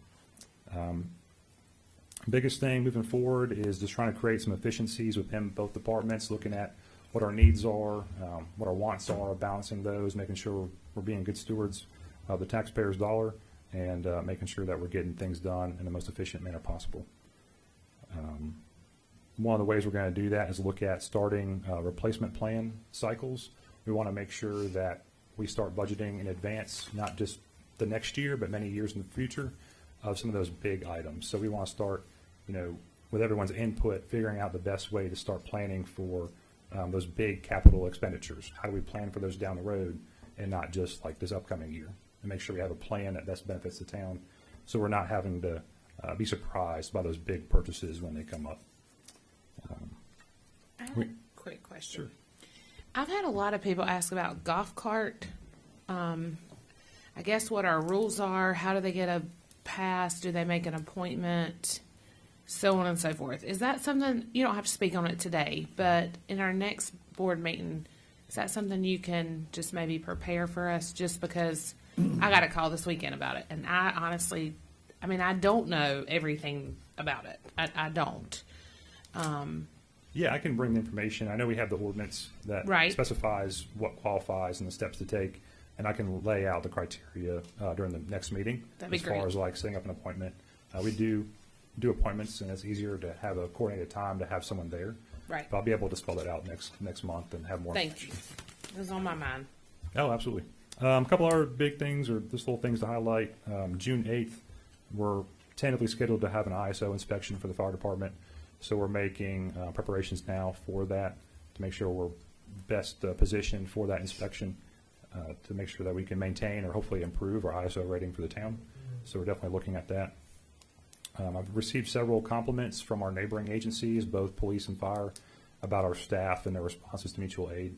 Very much appreciated. There's been several active working fires here lately that Landis has responded to. It's been a big help with our neighboring partners. And likewise, they'll reciprocate that to us if we ever need it. So I've received a lot of good feedback from everyone around us. One thing I'd like to maybe try to get done next budget meeting, or next board meeting rather, is present what I've been working on is a strategic plan. So how are we going to get to public safety? I've worked on one, kind of forecasting it in a 5-year time frame, 2021 through 2026. And basically it just encompasses some broad goals and what each goal entails. So hopefully I can have that document for you by the next meeting and roll out some of those expectations and some of those things we want to look at doing over the next 5 years to get to that public safety integration here for the town. And again, just highlight maybe putting those policies on the website and that strategic plan on the website, so everybody will have access to the same information moving forward. And we just want to continue as we move forward in this next budget year, looking at our efficiencies, looking at our personnel, making sure we're best equipped to continue doing what we're already doing, and make sure we're moving in the right direction moving forward. And that's, unless you have any questions, that's really all I have for you as far as this kind of a snapshot of what we've been doing and where we're heading, hopefully, into next year. Thanks for all your work. Yeah, Yes, ma'am. Thank you. I I've appreciate heard it. positive things for sure. Happy to hear that. And my goal is to keep that moving forward and keep communicating with the public on the good things that we're doing. All right. Thank I you so appreciate much. it. Thank you. All right. She's going to check on Rebecca. If not, Jessica, you want to come up? While she's making her way to the podium, and again, if Rebecca comes, let's interrupt long enough for Rebecca to answer the question and get back to our cutoff. While she's passing things out, I'll introduce her. She is our Parks and Recreation Director. Thank you. She is just we have removed her from under Ron's care. That's twofold reasons. He's in here. He ain't paying attention. I wouldn't want to be there either. So No, now she it's- will it's- answer that's to a the fault. manager. Pardon? She reports to the manager now. Yes, she is a department head. I made that decision based on her responsibilities and over time being able to observe all the many, many things she does and does very well. And, you know, she's actually got a lot of responsibilities, a lot of part-time people, and, you know, part-time people can be almost as difficult to manage as full-time. So, we're pleased to have her and hope we can keep her for a long time. And with that introduction, take it All away. right, thank you. All right, I'd just like to take this opportunity also to thank you for that title change. I really appreciate the opportunity and have enjoyed working here so far and continuing to help Landis grow, and looking forward to the next couple of years. I've got a couple of ideas and things that I'm going to go over about some ideas that I have for the growth of the Recs department. But first, I'd like to say, just despite that all the challenges and changes that the pandemic brought last year when it came to recreation, the Lake Coyer Wilderness Park, I think, really still continued to flourish. I mean, fishing became a bigger pastime than I think it already is. Families were getting out. I was seeing them, you know, just gathering for picnics and just having fun with each other, walking, hiking. There was actually a pretty good increase in fishing passes that were sold, even like bait, fishing accessories. And as comical as this kind of sounds, at one time there was like almost a national minnow shortage in fishing accessories. You couldn't get the things. They were all out of stock. So it was definitely a good thing, you know, to see people out and about and being able to enjoy the outdoors with their families. Disc golf became very popular. We had visitors from the park, not only locally that come all the time, but several from all over the state who just like to travel to do different courses. You know, and had really positive things to say about our course. Our cabins and campsites pretty much stayed completely booked. I would say between our peak seasons, which is April through October, looking at the weekends that we had available, there were probably 3 weekends during that time that didn't have a cabin rental. So the cabins have definitely been a success. Can I ask a question? Sure. Is there room for more cabins? Actually, I'm hoping so, because that's one of the things that I would like to see happen. Either, you know, another cabin or even some sort of elevated structure, like within the quarry area, just additional cabin or camping spaces. Definitely want to look into doing that, because I think it could definitely be successful to continue to add additional spaces. There's 2 no running water, Mhm. correct? But there's power. Right. Both the cabins have power and electrical outlets. There's a water hydrant outside of the cabin, so they can Okay. have access to water. The heater, air, ceiling fans in both. Okay. And how much do they rent for? They're $30 a night. And how many do you have altogether? 2 cabins. Mhm. Who built those cabins? Ron? Ron, Ron. I think Jack Beaver built. Jack. Did Is that Jack right? Beaver built from Ron? Didn't Jack Beaver? Yeah. Sure. I know they were. I don't know that the place is in business anymore. It was they were actually outside storage buildings that we converted to cabins in Enidville. They were purchased from them from previous Parks Recs director, but Jack Beaver did do all the woodwork inside of the cabin itself. So they're just basically the storage buildings with the front porch that were put the siding on to make it have a cabin feel. Like a utility building. And then the rock work around it made it really look like a cabin feel then. Jessica, do you believe that there's areas out there that we could like promote tent camping? So we have the quarry area right now that has the tent sites. There's 3 designated tent sites in the quarry, because that has 3 separate fire pits. One of the sections holds water a lot more. So sometimes that particular area is not always able to be rented out, depending on weather and things like that. And it's also a little bit off to the side near the rocks. I kind of think to get that off the ground a little bit, we'd be able to use that space a little bit, because even if it holds water, So it's a grading maybe issue. if you built something, and it was basically when there was a lot of flooding going on and where they were diverting the water. So I think if we can utilize that space for camping, but just get something off the ground, so it's not your average primitive tent site. It might be more of like an elevated structure of some sort. And how much do those rent? So tent sites are $10 a night per tent. Then there's also 2 fire pits, and those were primitive campsites on the other side of the creek, like the YMCA side. So do you consider that, or that is that not a part of the 3? Nobody really uses them or rents them, just because they're not too accessible to the bathhouse. Other people that don't care, just backpackers that come that want a real primitive site and don't care, they'll like that area because it's away from everything. But on our maps and when we offer up a site to people, those normally aren't included in that. But I would like to kind of make it a way that we could use those a little more. And how often do you rent campsite or tent sites?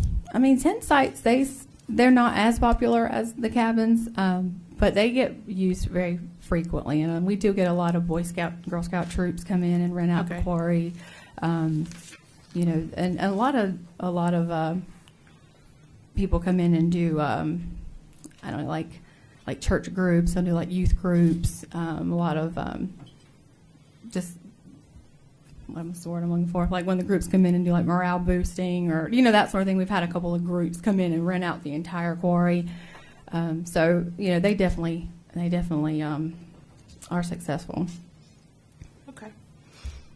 Let's see where we're at. So,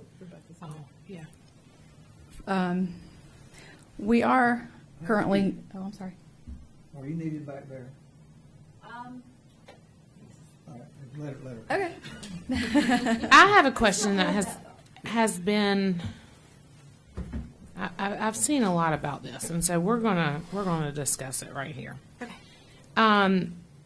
The readings of the meters are on radio frequency, correct? Yes, that's correct. Okay. How secure is the system against hackers to where people cannot go in and hack said system? Because that is a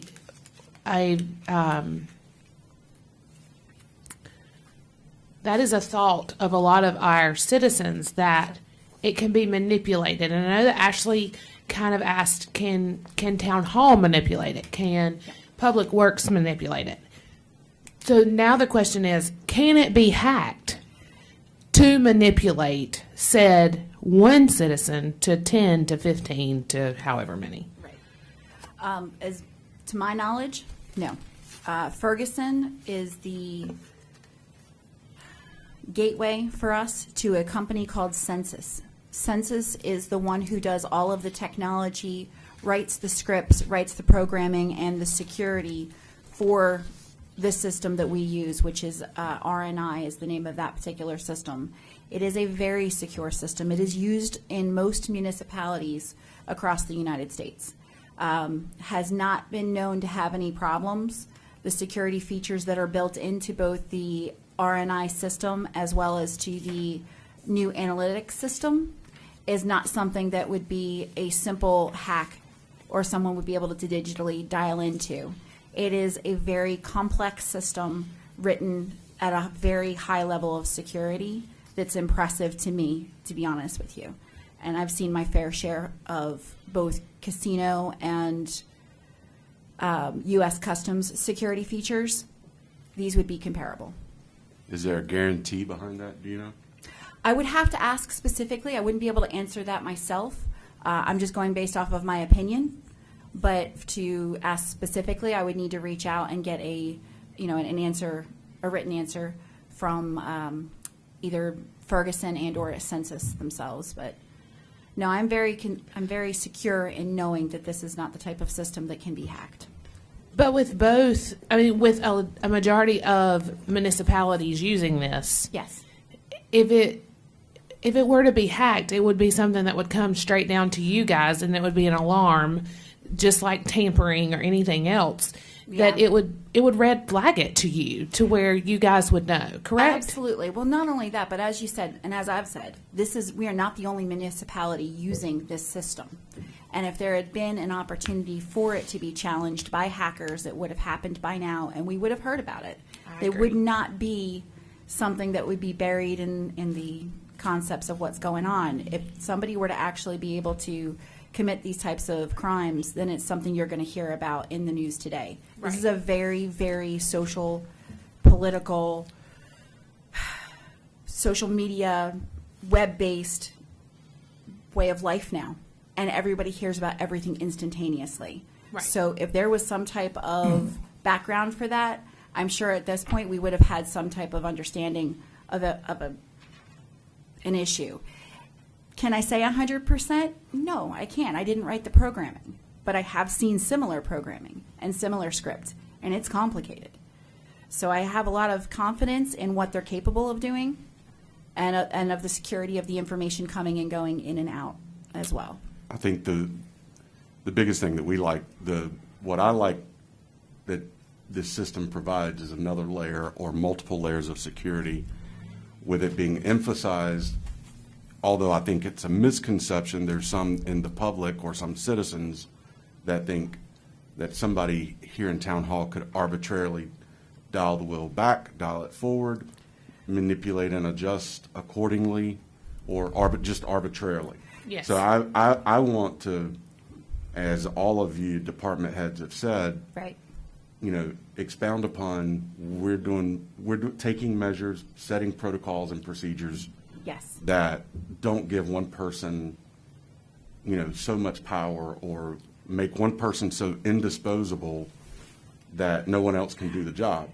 That I can understand greatly, which is one of the main reasons why I welcome the opportunity for a electricity's audit to make sure that there's nothing that could have been lost under the shuffle or anything that could have been done in an incorrect way in the past.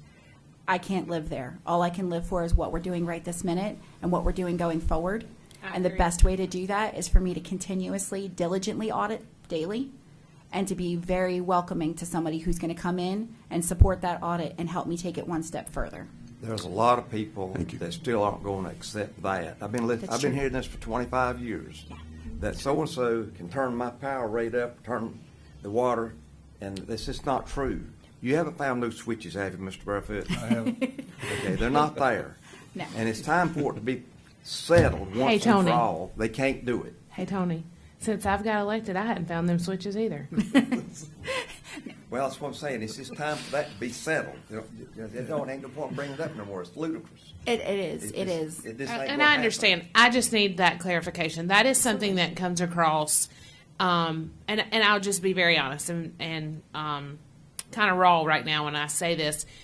On social media, when citizens post, there's always this, there's always a comment about they can tamper with this, they can tamper with that. I'm not sure who the theys are, Right. Because I know I don't have that capability, and I know that you don't have that capability. But however, I mean, I have the same amount that people say their bills are. Mine are the same. I happen to live in a house that was built in 1904, so mine are going to be high. Like there's really nothing that I can do. It's a wooden house, and I have high ceilings. So I have the same bills as my citizens. Mine, they're not different. They're really not. No, And it's and really you and I've sat down with Rebecca myself. I came in, I sat down. She and I went through my barn, but you know what? I put a chicken coop in, which is new, and we provide heat to our chickens. And with that, it has caused our bill to be significantly higher. Will we do something different next year? Absolutely, but we had already done it, and Rebecca was able to walk through the cold nights, and she had a perfectly printed out. I mean, it was great. Every day, the the temperature, how warm it was one day compared to the day that it was extremely high. And I was like, I see it perfectly fine. Thank you very much. It was very easy to understand. I would urge you to come to town hall and discuss it. Absolutely. I'm welcome it, absolutely, anytime Absolutely. to have that conversation. I genuinely believe that people will feel more confident when they have the opportunity to see the customer portal and be able to see the consistency. You ain't met some of them. That's true. That's true. But, I have to have optimism and, like I said, start here and just roll forward. And Yeah. Well, We appreciate you coming back in. I'm the- sorry. The message, I hope people will hear from Rebecca, and is repeated over and over, is to be educated. I know we live in an age now, with electronic age, for example, where people can remotely program their thermometer to change. Well, if you're programming it to change more than 1 degree at a time, the only way you can go 2 degrees is for the E-strips to come on, and that is very expensive. Yeah. And some people think that it's acceptable below 30 degrees for, you don't need heat strips or emergency strips at 28, 27 degrees, where you really, if you're in a well-insulated house. Where you really need it is when you get down into teens. And when you get down into 4 or 5 degrees, there ain't a heat pump made that can provide heat. But it is the most efficient operating system for heat and air in our climate area. I would hope most of the phone calls I get are renters that have not been educated as to how to properly use their utilities. I would hope and reach out and beg for the landlords to, when you're going through that process of renting out your property, have that moment of conversation or have something in the lease that says, this is the type of utilities you have, and here are the best ways to use them. Right. Because this is the most phone calls I get are people who are renters that are just not as savvy to using these different types of electricity. So, I hope that they see what we've posted on the website and know that we're really genuinely trying to work alongside them to make sure that they get what they are looking for in a product and that we're charging them fairly. I appreciate it. Anytime. Thank you so much. Thank you. Jessica, we welcome you back to the podium. Okay, so scooting back to the tent sites for just 1 second, when you were counting the tents, there's another one also that's located right beside the bathhouse. That's like considered our ADA tent site. It's got the parking pad, and it's got a fire pit, picnic table. It's got the water hydrant there as well, and then charcoal grill. So that's an additional site that we also have. So there's available. a total of 6. Counting. So there's 3 in 4, the 5, 6. Yes, if you're Yeah. not counting the Okay. 2 on the other end that we aren't using. And let me just ask this, just for clarification. When you say bathhouse, explain to me where that is. Okay, so the service road that drives back to the cabins, before you get to the first cabin, there's a little structure on the right side. And inside there is just a sink and toilet, baby changing table. There's an outdoor shower on the side of it, basically kind of like a pool shower. Okay. And that's located right there. And then that tent site's right beside that. Okay. And that side, that bathroom is what's used publicly for the campers that are staying. Okay, there. and is there a fire pit at that ADA? Yes. Okay.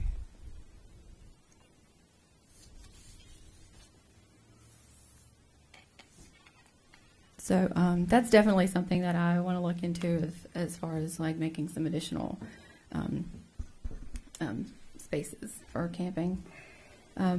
Fishing, like I said, it seemed to really take off and blow up. We are still on schedule with the Carolina Fish Hatchery, where we stock our lakes. We do that every other year, and they keep up with what they put in from the year before, and let us know kind of like what it's time to which breed that we're putting in. But this year, we're participating in the Wildlife Resource Commission fish stocking program. So towards the mid to end of summer, they're going to be stocking Lake Coyer Lake, and that'll be actually no charge to the town. they let us know what they have available, what we want to put in the lake, and what they can bring us, and then they'll be doing that. I've got several requests and questions that people are asking about the disc golf course. People ask if and when we're going to be finishing the course. So we currently have 12 holes, and we would need 6 more to complete the course. Our course is such a really, really challenging course, but people really like it, and they say, just like in comparison to other ones that they've played, they really enjoy playing it, even though it's not a full course. They still come. I've had several people that are really into the sport say it would be a great location to hold disc golf tournaments, even schedule workshops, like places for people to come learn how to play, but said that would be, it would take off a little bit better if we could finish up the holes. So I know at one point in time I met with the original designer. He said that the additional 6 holes went onto the YMCA property. There was going to be some sort of agreements made back when the course was first put in. So I don't know if that's something that maybe needs to be revisited with the town and the YMCA, or if the original designer can maybe come back and reconfigure our course and see if he can add in the additional ones and just keep it all on town property. I'm not sure what our options would be there. We might have to just kind of... Do you know a price of what that would be to do the addition? I don't know the price of what he would charge or what the price is yet for the actual... I just have priced like the pads and like the baskets and stuff. So you're looking at around, $400 or $500, for your basket and pad. But like I said, I haven't gone in yet and done a whole thing on what it would cost for all of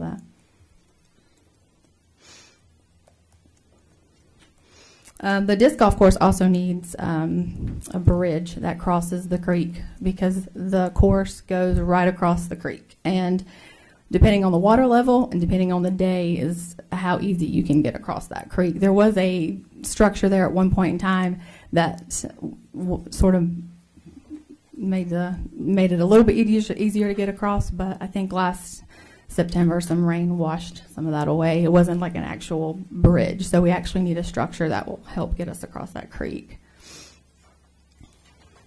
The park still, was able to keep, our 4 part-time employees at the park.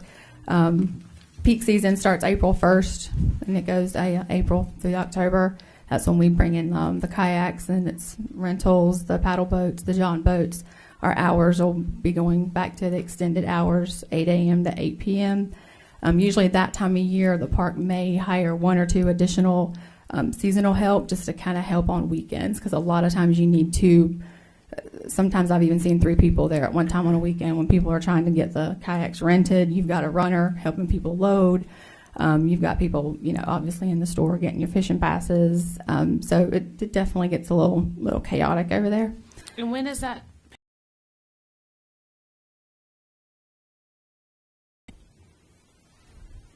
If people have their own kayaks, they can use our soft launches and launch their own kayaks. And then we also have the rentals as well. Let's see where we're at.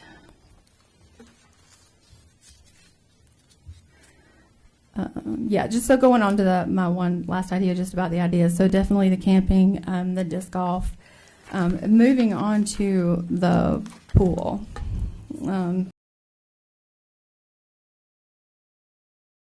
I don't know if this is something that would be like in consideration for this budget year or not, but definitely something I would also like to see to help the park is some sort of play or climbing structure at Lake Hoyer. Little kids have a great time running around there and playing in the creek, and maybe parents, by the time they have a picnic or walk the trails or something, you're not getting little kids to go too far in the trails. They get tired. Around thing, but more of like the stumps, and that's more outdoorsy and looks a little bit more cabin-like, but definitely can keep them active and wear them out while the parents are out there for the day. So since this is kind of interactive and it's, if you don't mind, I'm gonna skip down to pavilion. Okay. It's kind of been thrown out. We've kind of toyed with the idea. My huge suggestion would be to move that place area to the park, to give that over there. It stays locked up majority of the time on Beaver Street. It's not something that I even think a lot of people know about, Right. but we do promote the lake a lot. Right. I even noticed that last summer with my kids. We did a lot of different nights out there. We take Chick-fil-A, whatever. And my youngest is not into fishing. Right. My oldest one will stand there for 5 hours. But my youngest one, she was just like, Mom. Yeah. And I'm like, I understand. Just because that, to me, isn't used per se. Right. And skipping down to that, that's definitely worth some conversation, because with that being there and it being such a nice playground, we either need to decide we're going to promote this and we're going to make the bathrooms functional and accessible again. We're going to landscape the structure, make it able to be rented out for birthday parties, family gatherings, and that sort of thing. As it stands right now, it's just not functional. So even if you do go take your kids to play there and eat lunch, they have to go to the bathroom. So there are none. Right. You know, it's a great covered area. So for a birthday party, it's great. You have a playground, you have a place for them to be. So I think definitely need to make a decision which way we want to go with that, because I think that's a great structure. I feel like it's kind of a wasted thing. But I do think that it would be very much utilized at Lake Courier, in my personal opinion. Right. But Yeah, see, either not there or everybody is beside. like Courier oriented, so I think, and I want to keep that park over there and dress it up some more. Right. Right. You've got that option also, maybe at the pool, you know, some sort of playground at the pool as well. Mention that too. Yeah. I think if the playground stays over there and we put some money into renovating the pavilion as a structure and use it and can rent it out and bring in some revenue. I've promoted the playground a few times, not much, just because I know that how it is right now. With the other side being the tennis courts. And there's grants out there who will like resurface the tennis court. I think that needs some attention.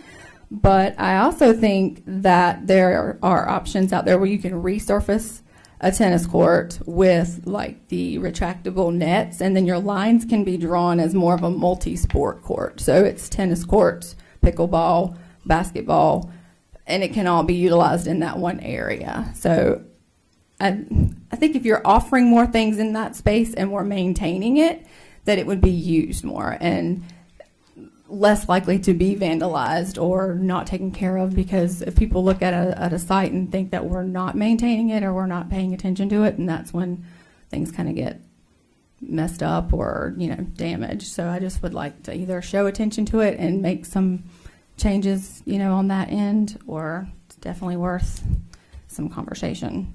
So, all right, let's go back to the pool. So right now the health department has not issued any guidance on opening the pool any different than what we did last year. Because the government orders on swimming pools and spas, they have not been adjusted yet. I'll check back. The last time it was even looked at was February, but they didn't make any adjustments on the your maximum capacity or your, you know, of course, your sanitation, your hours of operation. So as of now, until we hear definitely from the health department that will do things differently, we'd be on schedule to just do it the same way we did last year. There are some repairs being made right now to the pool. We've had some leaks and some maintenance issues with the drive box and the pump. So the drive box and the pump has been taken care of. They did a leak test today, and I have not gotten that report yet, but we did lose a lot of water in a short amount of time. So if it's a structural leak underneath or within the main drains, it might be a costly repair for this season. It may be something that we can put a Band-Aid on until next year and put it into a budget if it's going to be a huge cost. I just don't have that information yet, but I should have that next week. The town is no longer using the swim club management. So we've contracted out a company to just do our chemicals and our maintenance repairs. So we'll actually be hiring our lifeguards, We're going to be hiring a lifeguard manager, some head guards, and then, of course, our concession staff. So we've been actually interviewing and in the process of trying to get those positions filled. How are you coming with that? I know at one point you had. I think we are now about 7 or 8 lifeguards, so we're getting to where we need to be for that.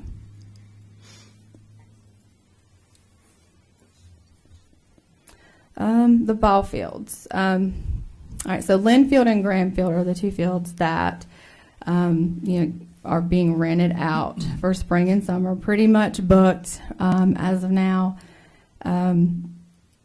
I think they need to have a little bit of love too. I think the dugouts need some paint, some refreshing. The concession stand that's at Lynn Field could just get a little facelift, just to make that look a little bit better.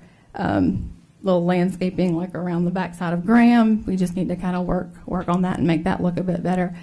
Lynn Field has that area off to the side of the field. I think it looks like it was used as a little practice field or maybe a little t-ball, or it's very small. It's got bleachers.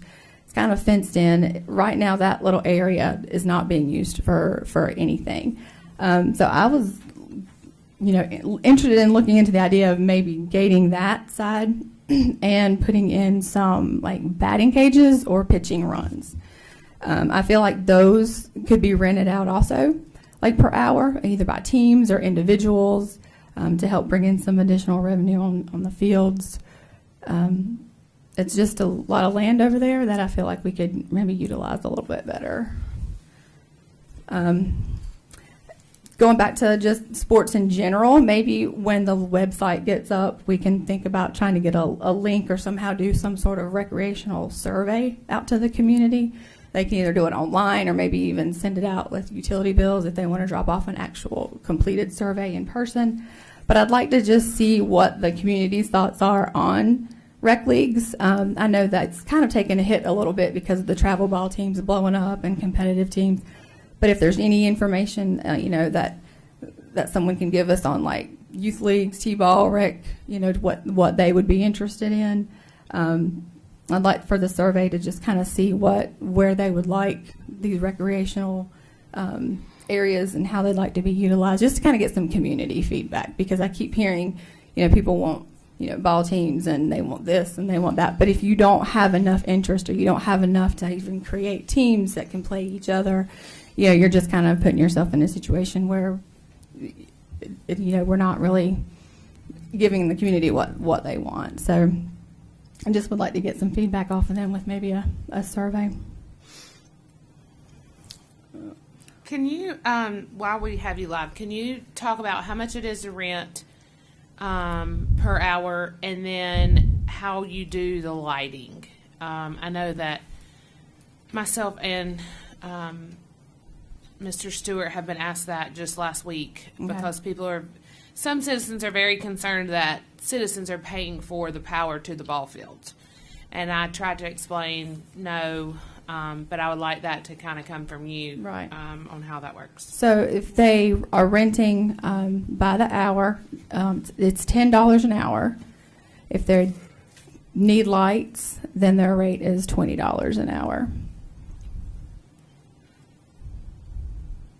And then normally if they need lights, the time frames, of course, we pretty much can tell that, but we keep the light box locked. So if there's a team that needs lights, then we have a park staff. We will go up there and unlock the light box, right before their practice. Who's responsible for cutting that off at the end? When they leave, they are the person that rents the fields. And that's they fill out like a rental agreement at the park, and so they're aware of all the rules. And So if they don't cut it off, they're paying the overage for the light fee, for the power? That's happened maybe once or twice. We'll contact them and let them know, and then The one time that I know it happened over at Granfield, I came home, they couldn't have been gone more than 10 minutes. I let Jessica know just to make sure they hadn't left and went somewhere, but I turned it off. Couldn't been more than 10. I think it's happened one time at Lynn, and a lady across the street sent me a text message that knew me personally, and I went over and turned it off. I mean, out of the year and a half that they have stayed rented, it's happened twice, Right. and I don't think that's an excessive amount of time. And then each time you've told, like, I've contacted And I've just them let it. I've after let that. Jessica know, hey, neighbor across the street said the lights are still on at 9:10. They were supposed to leave at 9, and then Jessica lets the renter know. I mean, it's nothing. It's nothing major. Yeah.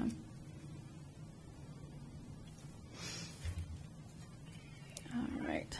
Let's see. Did y'all have anything you want to discuss about the ball fields? I know this. You know, time slots. You've got 2 fields and only a certain amount of time. You know, it's hard to get teams. You know, into slots.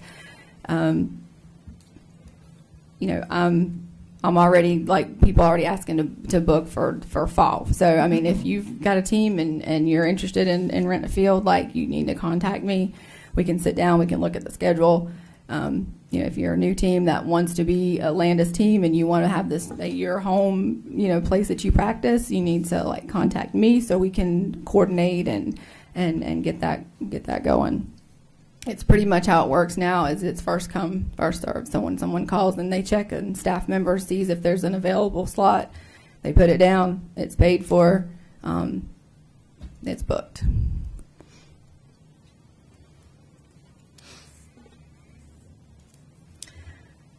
The events this year, I do have a list. That's just a tentative list of the events that we normally do. We've Do you got have a Do you have a copy of it? it's it's for my notes, but you can. Oh, that's okay. Never mind. That's Okay. Never Yeah. mind. I'm going to finalize these dates just before I actually give Okay, it out. that's fine. The 2 that are definitely obviously final is the Easter egg hunt. That's something new that we're doing this year. That is on Saturday, March 27th. And that's going to be from 11 to 2 at the park. And then our first cruise in is Friday, April 2nd. It's every first Friday of the month. So we have April, May, June.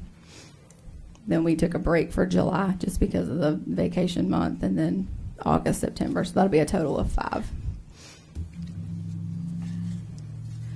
Let's see. Then other than that, we still planning on doing the farmers market, the movie nights, the trunk or treats, the holiday events. I want to touch on one thing that's new. I've had a church reach out and a couple other volunteers. They want to do a Love Landis week, and they've asked about maybe May 3rd through the 8th. So if we have some volunteers who want to actually come in and help beautify the town, if they want to help come, you know, paint something, they want to help plant flowers, we may have a citizen that isn't able to really mow their yard. You know, they want to be able to help create some love in Landis. And I also thought if we could maybe incorporate that week into maybe the dumpster days, we can help beautify the yards, like do everything we can and promote it during that week to make Landis beautiful. And So during that time, I've had a couple asked about a shredding day as well. okay. I know. I thought dumpster days may have been not a hit, but in the last week, I've had 3 people call me and ask, and then today there was a Facebook, message about it, and then a lot of people I think it was yesterday actually, a lot of people under there were like, "Oh my, I don't even think I knew that happened." And it was during the latter part of COVID. I mean, it was still probably during a stay-at-home order. I mean, but I will say that I would like to try to incorporate. I mean, that date sounds fine with me, but I would like to try to see if we could incorporate the shredding day. Okay. I know Mr. Barefoot and I've kind of talked about. Do you sign up for appointments? I mean, since we can talk about this out loud, I mean, do we sign up for appointments and they bring their stuff? Is that be for the shredding or Yes. for the? I would think. I'm not sure. I mean, I don't know that we would want it more than one day. I guess. I mean, has anybody ever been a part? And how does that work? Do you turn in your shredded items to the company like right then and there? Is it something shredded you do? truck. No, I don't think it's Where what you does do. the equipment come from, the truck? Shred It is who I've always, they would town come hall or here. whatever. Well, they come here once a month anyway, correct? And we have a box within town hall that if you want to shred this piece of paper right here, you walk over to that box and put it in there. No one can get that paper out once it's in there. But would that company, I think what the people's asking is, would that company park a truck up here for 8 hours? Right. So people could come by at 1 o'clock, 3 o'clock, 4 Right, o'clock, whatever time. right. Yeah. To me, the question is, I know I would not want to come and drop off old tax records and hand them to somebody to shred later. So we need to find out. I guess we just need to I've seen it find done out. in other communities. I have too, but I don't But know. I don't know exactly how you do it. Right. If you have an appointment, then I think that's confusing, or it might not be confusing, but How are we going to get everybody to get an appointment I in an mean- 8-hour day? I mean, I agree.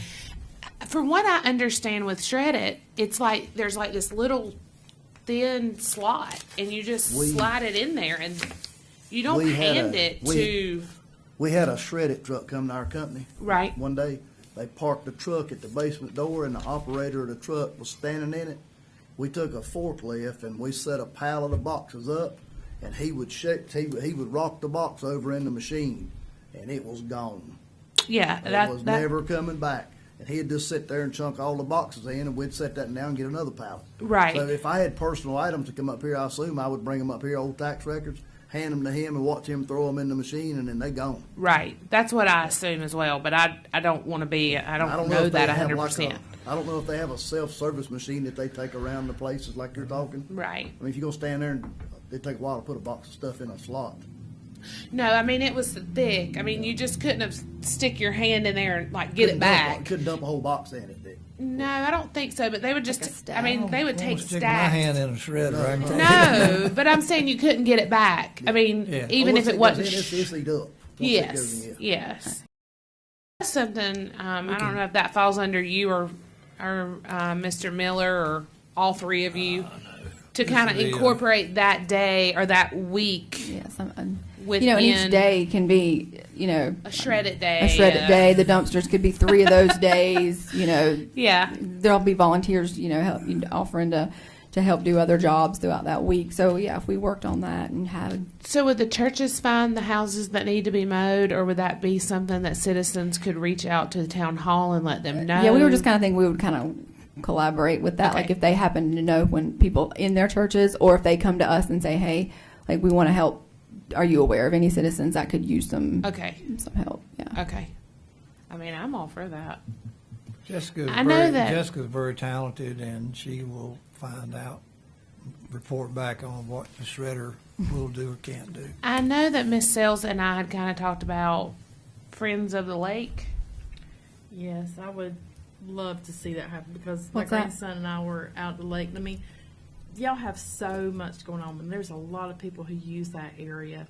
I just think it'd be great if we could put a program together for like Friends of the Lake because like we seen a floating basketball that was deflated in the lake, and I thought, And maybe even just Friends of the Lake get together and hike one day out of the month. Or she and I kind of threw around some ideas just chatting, but Yeah, we get groups throughout the year too that we really appreciate. Like next week we have Coyer Light Middle School coming to the lake, and they want to help do some community service, and so we put them like on trails, and they're gonna like get nets and try to get things out. They're gonna help us wash kayaks.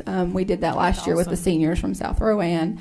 Boy Scouts. So it's something throughout the year periodically that we do get help with, but to actually create like a committee might be, a good idea that they can meet up there, and work on that. The movie nights this year that we have designated, they are still going to be, free, but we've also thought about incorporating donations, like bringing in like canned food donations, school supplies. Like so, for each movie night, we might have a different type of item or theme that people can donate.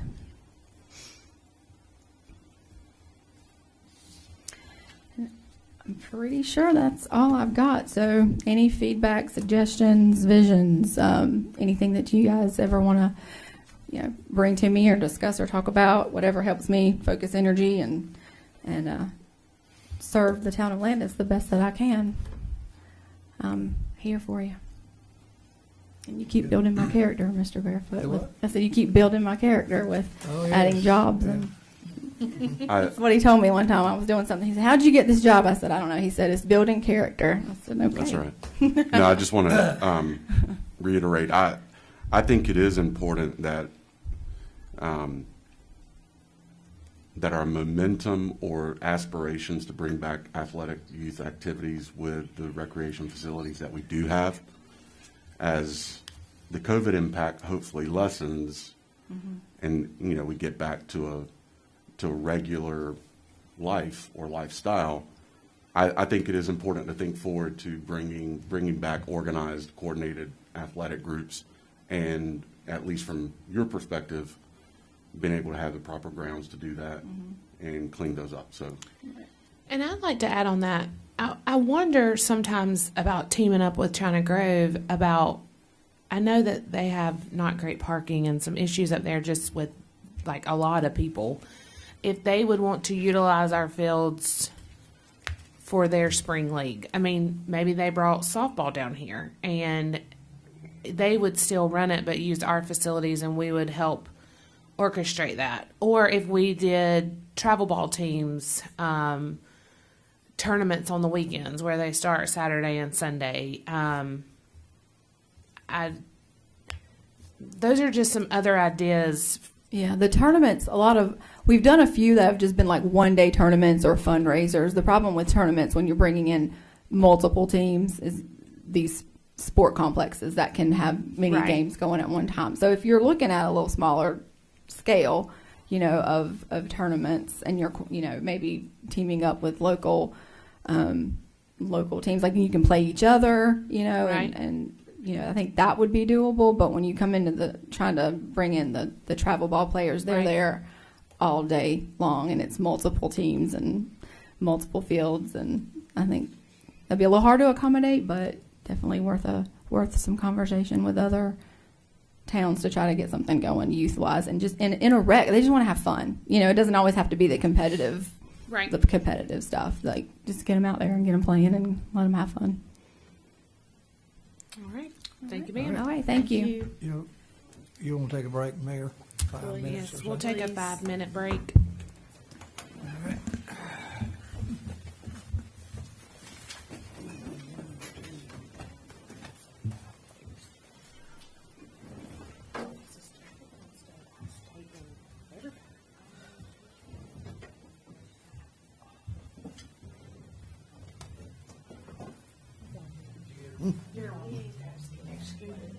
I used to not get knocked around here.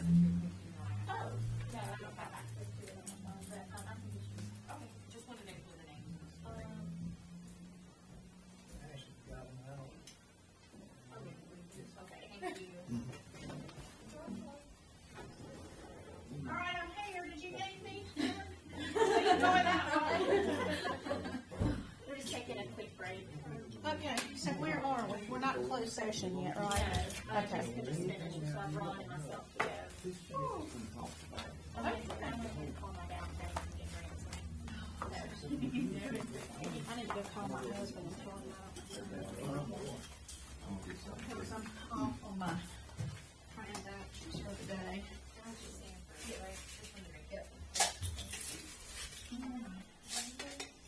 Hold on a minute. Just one of those slots, okay?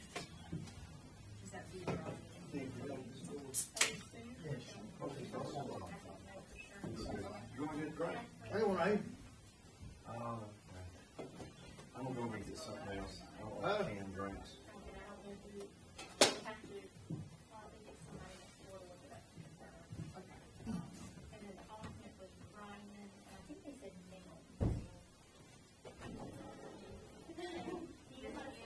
No, you don't gotta go to that place that I'm going to.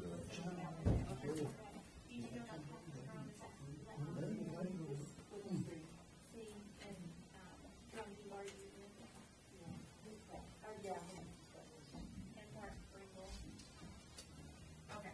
And so Brian was the alternate. Okay, thank you. I appreciate it.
Hello?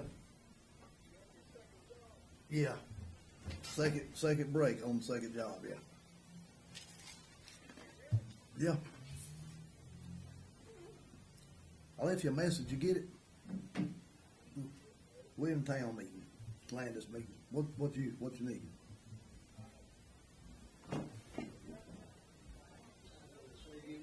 Yeah. You were. I was hoping to anyway. Yeah.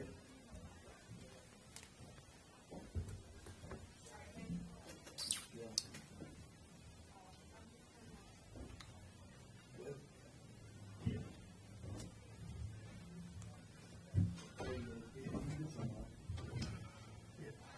See you.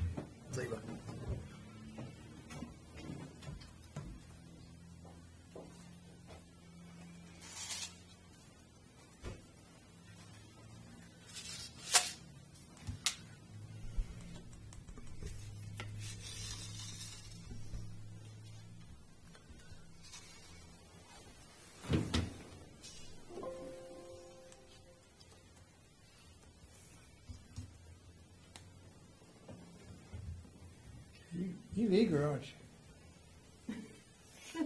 It's just us. Hey, Leonard, I don't know which one of y'all would do this, but DOT might need to be contacted about a pothole down here in the curve again. Where at? Down here near my house, you know, like where, On South Main? yeah, where, Ron, Riddle? yes, where his shop is, you know how that pothole always comes up? I know that's North Carolina. You gonna make a note of that? Before it gets any worse. I'm gonna look at it as I go get trash bags this evening. It seems like it just started forming, but I mean, it's nice.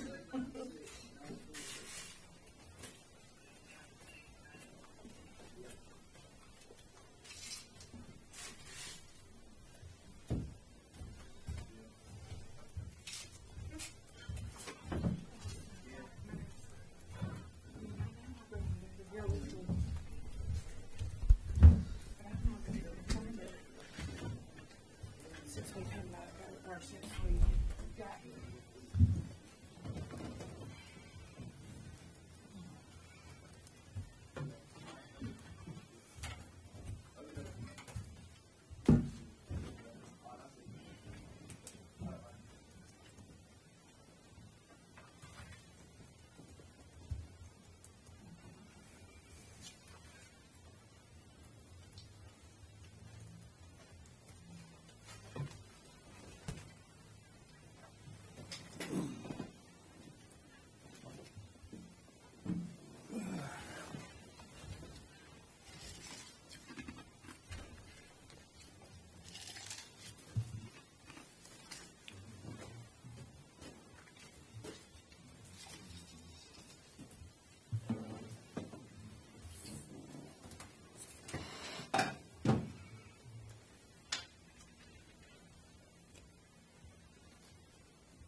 Who do we have left to present?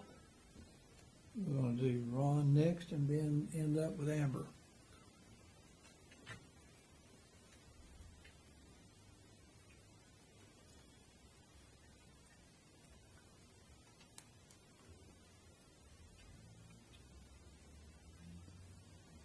Some of this material is repetitive, since it's covered under the finance report, so.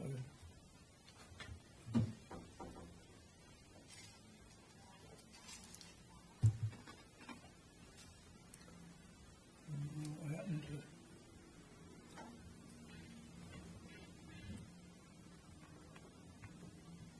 Can we discuss waste price? I think we need to.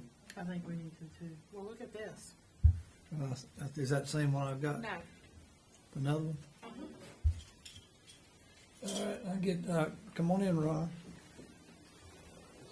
Hey, you got wastewater, that garbage recycling thing?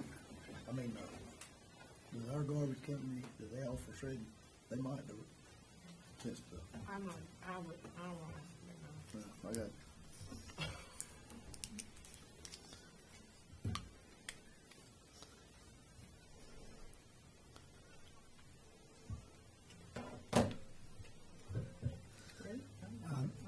Yeah, Ron, we can go ahead and start if you want to. oh yeah. Tony will come on in. All right, go ahead, Ron. You want me to go ahead now? Go ahead. Okay. Just kind of like say a couple things. As you know, I'm no longer the fire chief nor over Parks and Rec. Very much advocated by me, and this is the first budget where I can actually concentrate on public works. And as was mentioned before, and it hit me, I've only been here 5 years and seem new myself, but yet I may be the most tenured person as far as with the town. These are kind of bullet points that I give to you. And the first subject we want to start on is with electricities. And tomorrow we'll be having a rate committee meeting. And as of now, they're projecting that we will not have any rate increase or decrease as far as our wholesale power purchase. And they're expecting us to stay steady where we're at for the next 2 years. Also, though, unfortunately, we're not looking at getting any rebate credits like we got in the last 2 years. In 2019, we got $1.5 million. Half of that went to the debt to our reactor. The other half we was able to use as for cash for ourselves. Last year, it was around $900,000. So we're not looking or projecting to be able to do that. The reason being the agencies as a whole has lost money revenues due to COVID. A lot of industries and commercials were shut down or low, not making as much product, so that it affected them. Us here in Landis, since we're primarily residentials, it didn't affect us as much as it did the larger cities, because most people actually consumed more power because they were home during the COVID event. Our current balance due on the reactor is roughly about $7.5 million. We're projected to be paid off in 2032. The reactor is to be actually is going to be in service till 2042. Where Electricities is looking at doing a 20-year extension. However, right now, that would put it in the 2060s. However, right now, with the current political environment, they're not real assured of that, like they would have been in the last administration nationally. So we're in the plans of looking at having to start seeing how we're going to fund the decommissioning of that reactor. And that's going to be a great expense, maybe as much or more than what the reactors cost to begin with to even build. So we will be part of that.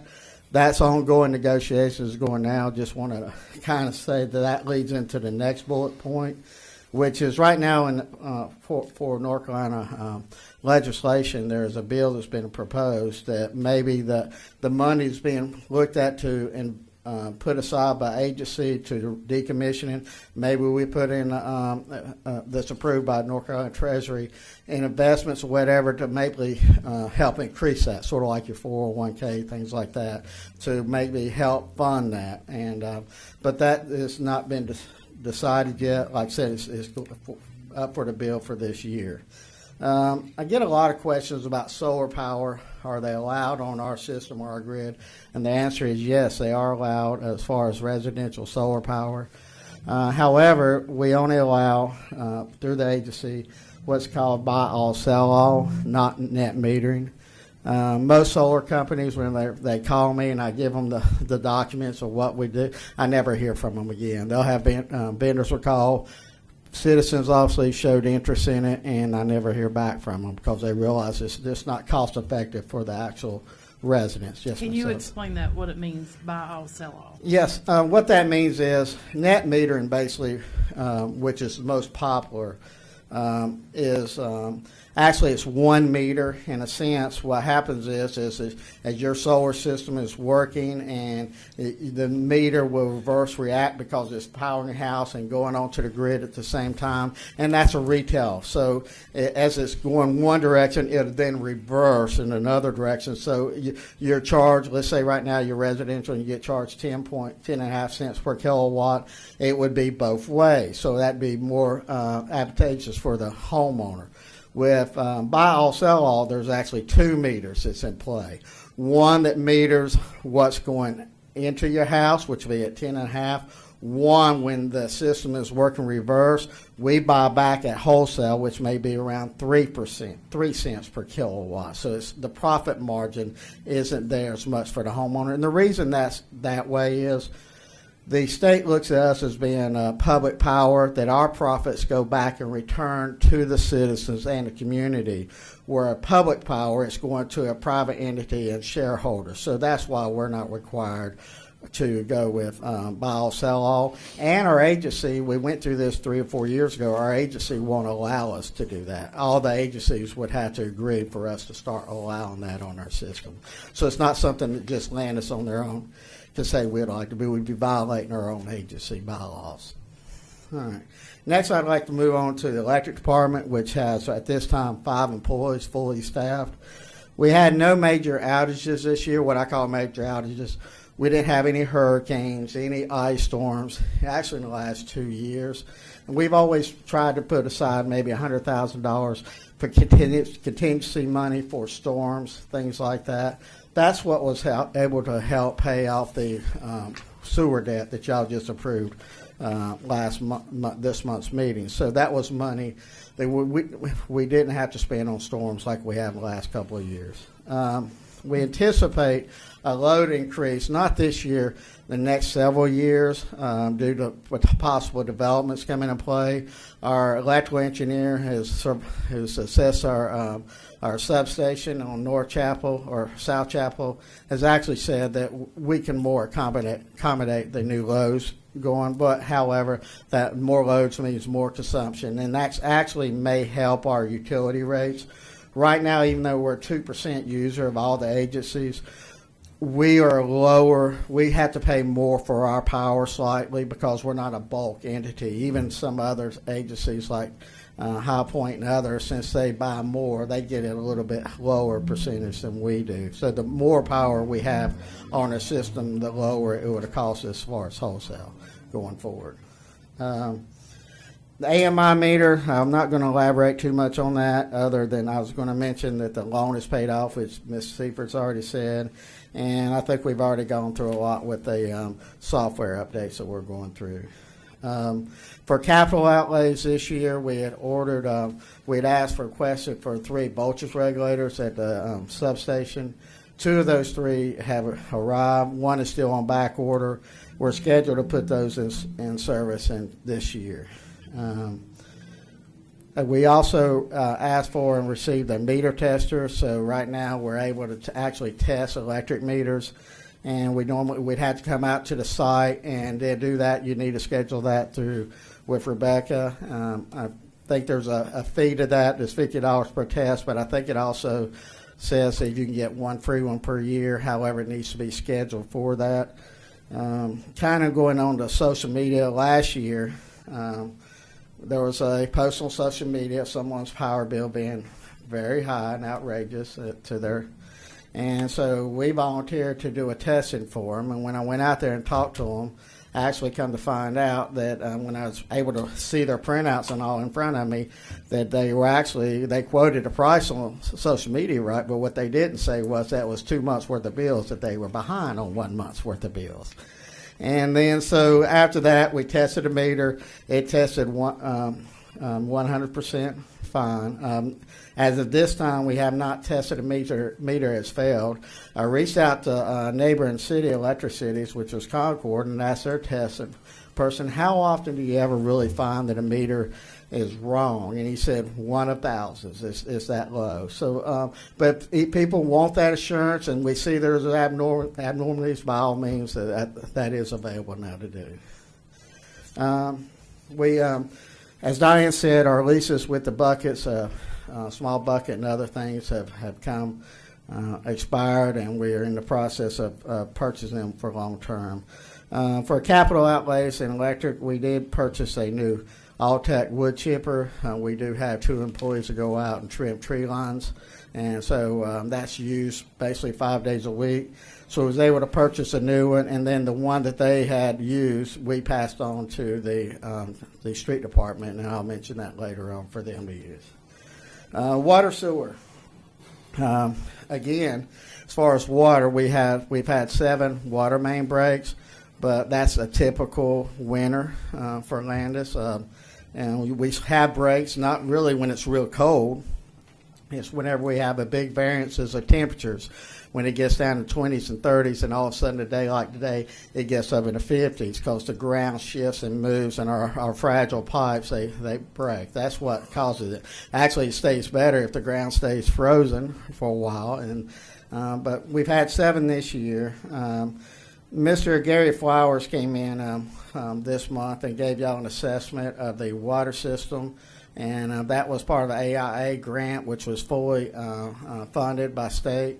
And the purpose of that is this has been going on for about 3 or 4 years, is they are looking to get extended money for us to help us with our old system, and we had to have a starting point in order to get that. They're used to doing this for other towns.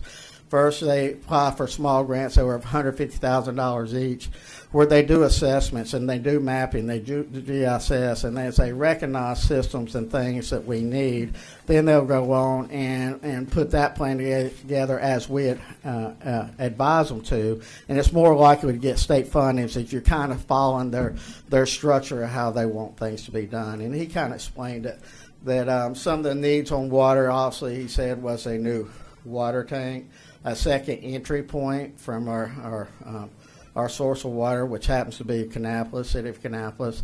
And another thing that was we started but never finished was a water pipe improvements, and that's kind of highlighted where we are today. 4 years ago in 2017, we were going to finish out a water line that's under Main Street going up Mount Moriah Church Road. We had already been approved by USDA loans. However, League of Municipalities had to approve that loan. That's when it started the signs of finances may be not in order. Well, we never completed that project because we never got the funding for it, and we had probably invested about $60,000 or $70,000 into that. So that's something I strongly encourage in the future, that the first plan or thing we could do was to finish that, so that we can, go look forward to finishing that project. To be clear, you said it had to be approved by the League of Municipalities. You meant the local government. Yes, that's what I meant to say. I'm a local government commission. Yes, I'm sorry. LGC. It came out wrong what I was thinking. And it's from where? Can you tell us that? It was going to actually start at the corner 100 block of North Main and would be West Ryder, and continue up Main Street to Mount Moriah Church Road. Yeah. We had paid for the engineering fees for that, and we had paid to actually put a line that was going to connect and go over on the east side of town, and we put a pipe under the ground so that before the pavement was done as a DNC DOT, so we could go ahead and have that in place so we wouldn't tear the road up, go ahead and have that in place, and then the funding just fell through with that. So that, to me, right now, since we've invested in that, that would be something that I would think that would be something we need to continue on. That channel, the pipe channel, it's still there. Yes, sir. It's still there. It could be used.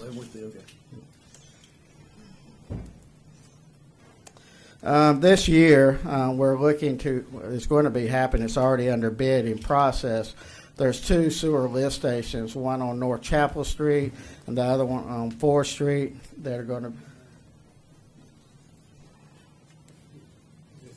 Yes, that's actually, I'd go by this one. They're going to be completely built from new. They're the old, they're pit system. They have no telemetry, which means our we have to go by and physically check them every day to make sure that they're running and not running over. So with these new systems put in, that eliminate that manpower of every day, even on weekends, on Saturdays and Sundays. We have to have a crew come in, or actually basically one person come in and check that. So that would eliminate that going forward. That has looked to be done.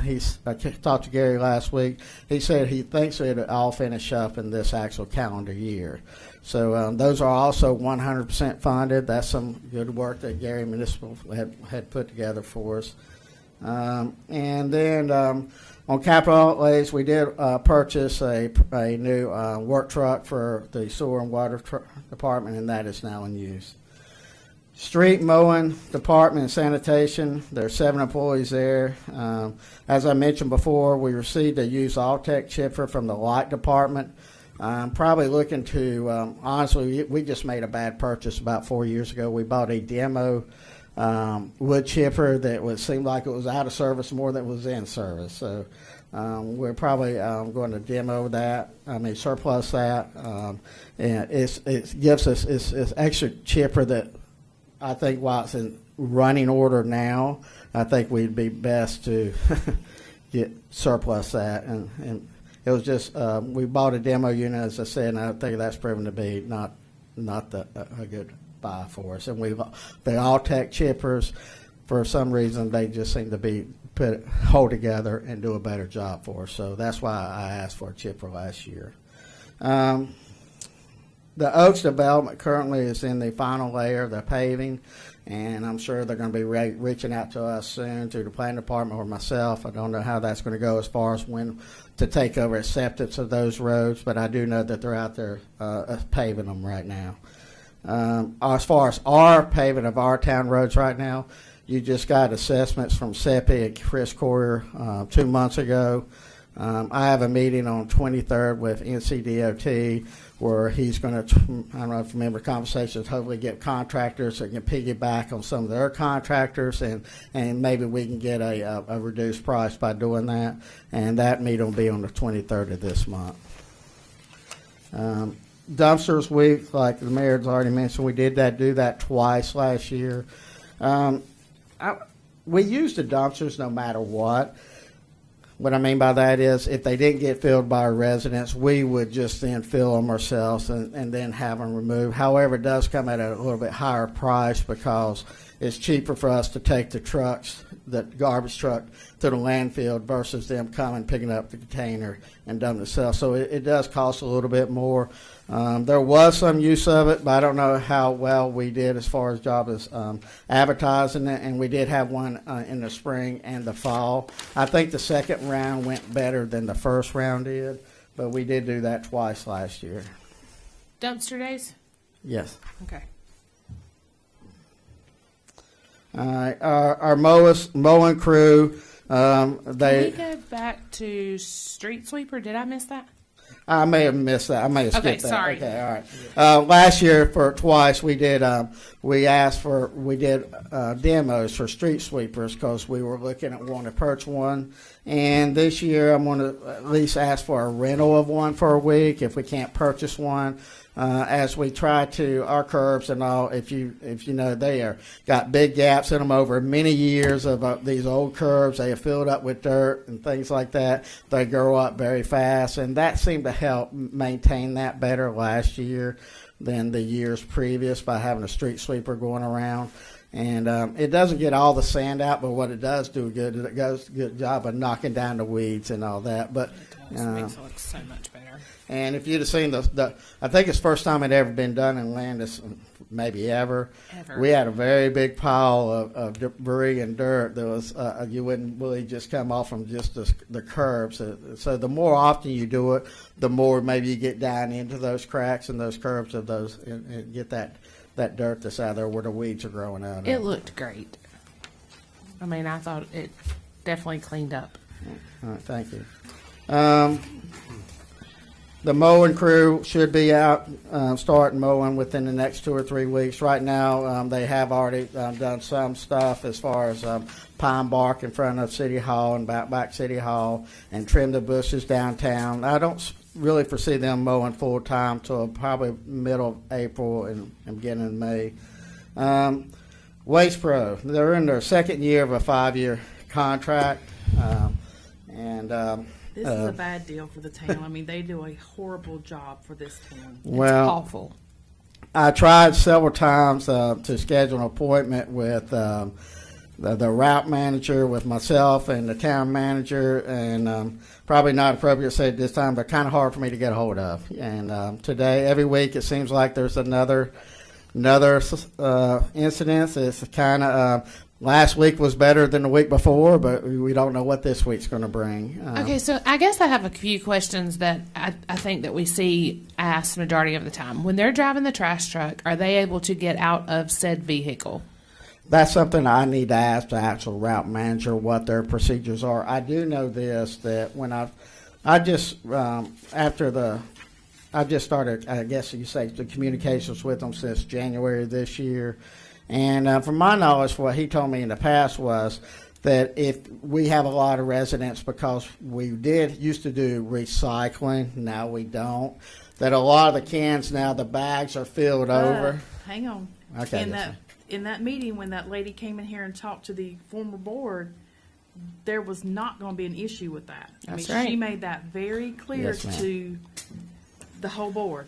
That's not going to be an issue, but it's an issue. I think we found out we did, because at first they only had one driver that Right. was trying to do the whole route. Then they now have gone to 2 drivers. And last week when I called him, he said they had 3 drivers out here trying to get it all in one day. And here, when you have 3 drivers, I think what's happening there is they may miss a street or a block thinking the other driver got it. Not making need to get excuses it for them, but together. Well, it's called a map.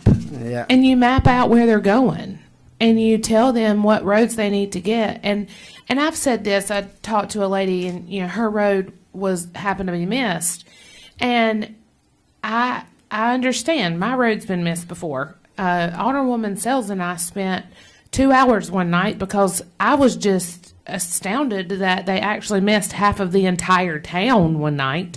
And so we went down said streets that people were saying they didn't have their trash picked up, and well, it was legit. Their trash had not been picked up.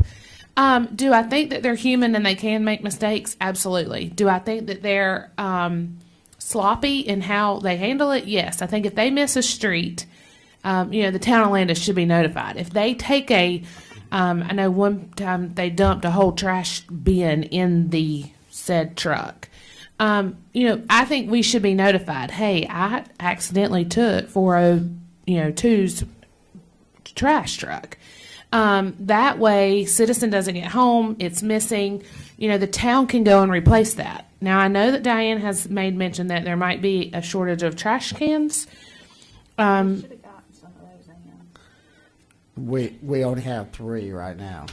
Is that all they sent, or is And that, we, Or is they- that have you replaced yeah? Who does Right. the cans belong to? Waste Pro? they actually Do belong. they not, if they take one out of service, just like I've got one at my house that hadn't had a lid on it in 10 years. If they take it out of service, do they bring me a new one, or is it up to the town to bring one? The town, to my The town. knowledge, If they belong to them, why not the town? Because- Oh, Here's how the process works now. Right now, whenever you need a can, you call in the city hall, and then we will go. They bring the actual trash cans to Public Works. Our employees will they then provide the cans. They you provide just, the cans. You just replace them. We There just you go. replace them Okay. themselves. My street supervisor said he's tried for 3 weeks to get cans from them, and they keep saying they don't have any in yet. So we're down to 3. I called both the route supervisor and the one that's supposed to get the cans for us, and left voice messages and even text them, and then I have heard from either one of them since. So it's obviously the communication needs to be better. Right. Is there someone higher up in the company that needs to be contacted? Yes, there is, and I'll make that comment. So I guess that my question is there a way, and this goes to kind of Amber, Diane, and Mr. Barefoot, instead of it always being, I called up to town hall, I told them that my trash can did this, or that, can we have a form that they can fill out, like working with this new website? can there be a form that they go on and, it has at the top, I don't know if it needs to say trash can. I mean, I don't know what we want to label it. But to where citizens can go on and they can fill it out, Meredith Smith, address, phone number, and then comment. My trash can was broken. It doesn't have a lid. It was cracked down the side. Squirrels have eaten the lid off. I don't know. And that way, I'm trying to think of a paper trail versus a phone call that's just verbally stated.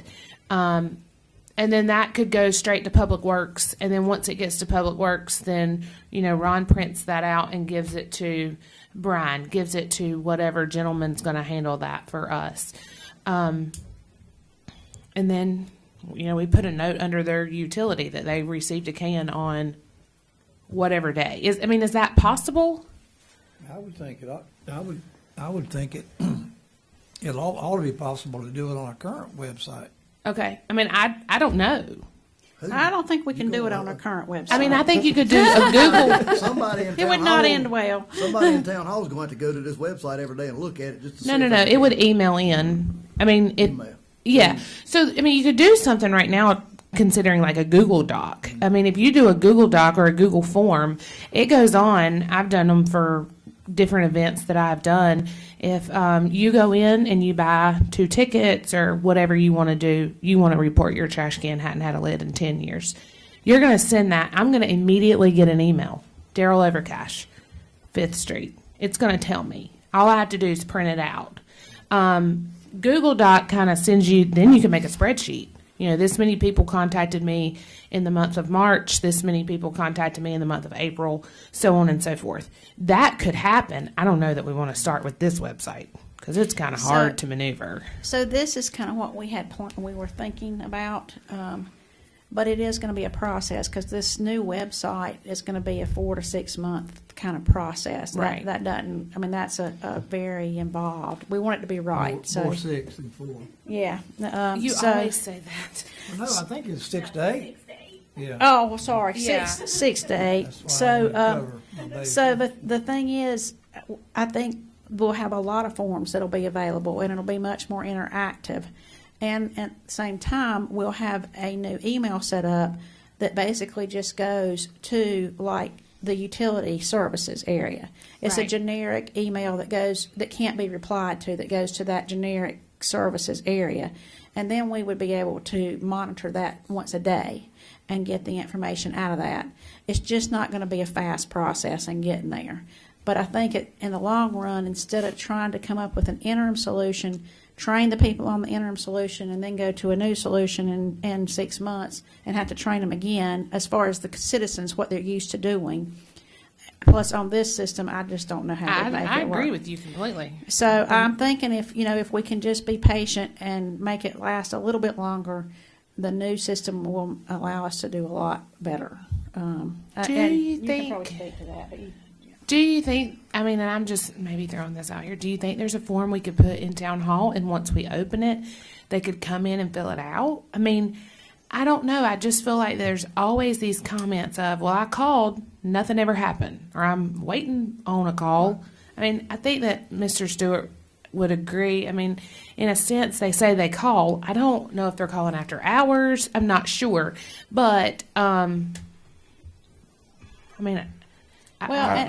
think they need to be held to the performance of their contract better than what they're doing. yeah, I agree with that. And/or find alternative sources. There are other waste management companies and providers. I Have you think we hold- contacted another company that has better success than what we're having with these people? Like, who's these other towns use, and are they satisfied 100% with them? You checked on? Kannapolis City uses Waste Pro as well. China Grove does not. No. Who do they use? Sorry. What? Do you know who China Grove used? I'm gonna just bet that they're getting better service in Kannapolis than we're getting here. I think City of Kannapolis uses waste management. I'm not sure. I can look into those details for it. some of the concern is we do have a 5-year contract with them. That's So, my question. to get out of that 5-year contract, there's going to be a cost associated with it. Now, I would also say that we can look at the contract in great detail and figure out if they aren't not meeting their performance goals, then we need to start documenting that and create a paper trail that gives us a reason to be able to get out of that contract Right. without a cost. Can we start doing that? Well, I mean, I know that's Well, I gonna, don't know why we can't. I mean, it's clear as a bell, not that I look at social media that often. I don't. I have other people that looks at social media and lets me know, my wife included, to be honest with you. But is it possible if we could set up a email account and publish the email account through our newsletter or wherever, and That wouldn't be have bad. somebody to go to that, That wouldn't be bad. just have it a, Yes, we currently have a little bit of an issue with our email system that will also be resolved at the same time that VC3 comes in and changes our email platform. But right now, we pay for so many emails, and we are at that capacity. So to add another one, when we're getting ready to change platforms with VC3, probably within the next month. But absolutely, I think that's a great idea to go in and add a generic email that someone checks each day. And we just put on our thing that if you've got a concern or a problem, drop us an email so we have a paper trail and we're able then to follow through with that. I don't see why we couldn't do that. I mean, that should be manageable. I think the biggest thing is just holding them to the performance of their contract, exactly. negotiating better terms. When was the effective date of that 5-year contract? Any idea? We looked What and year are saw, we entering into? it What was year are The we second finishing? year. The second. it was 2019 when the contract was executed. I have looked at the contract just to see how long it was. I don't know if there's any performance reviews or It's anything. August, right? they gotta be maybe not reviews, they gotta be performance standards. Then gotta be I don't know. I Something. haven't seen the contract, so I don't know. Well, do we know where the as far contract is? as- Yes. Yes, we do. Okay. Okay. How many Could we times see a you- copy of it since we didn't vote on that contract at the Absolutely. next meeting maybe? Absolutely. And then we could, that would help us understand what they're supposed to be doing in the sense of their day-to-day. I mean, today, figuratively speaking, on Zion Street, we have an issue. They unloaded trash. There's three trash bags laying out on the side of the road. Now, the question to me is, was it overflowing? They say if this is the where your trash goes in, this is the lid. How was your lid placed? They say that question. There's one somebody who posted a picture today. Theirs was just laid out in the middle of the road. When they put it back down, it fell. That has happened at my house as well. I guess the question from a lot of citizens is can they get out and fix that? Meaning the driver. And I don't know that answer, and I don't think anybody in this room knows that answer, but those are questions that I do have because I'd like to know the answer. Well, if the carrier, if he goes to a site, a pickup site, and a citizen not knowing that the trash had to be put into a bag, I have seen people put their cans filled up and they have 3 more bags of trash and they put it out. And if the policy says they won't pick it up, Yeah, then they at won't. least He dumps the can and leaves. he dumped the That's can right. and He don't have to leaves. get out. It may We're not have supposed- fallen out of a You're can. not It- supposed to have as much trash on top of the can as in the can. Right. And when they go to pick that up, it falls off, and I'm betting you they're told not to get out. Well, and I Pick it up, think and that I don't what- blame them. And I think If that you logged all these times you've called these people, they won't call you back. I'd like to see the log.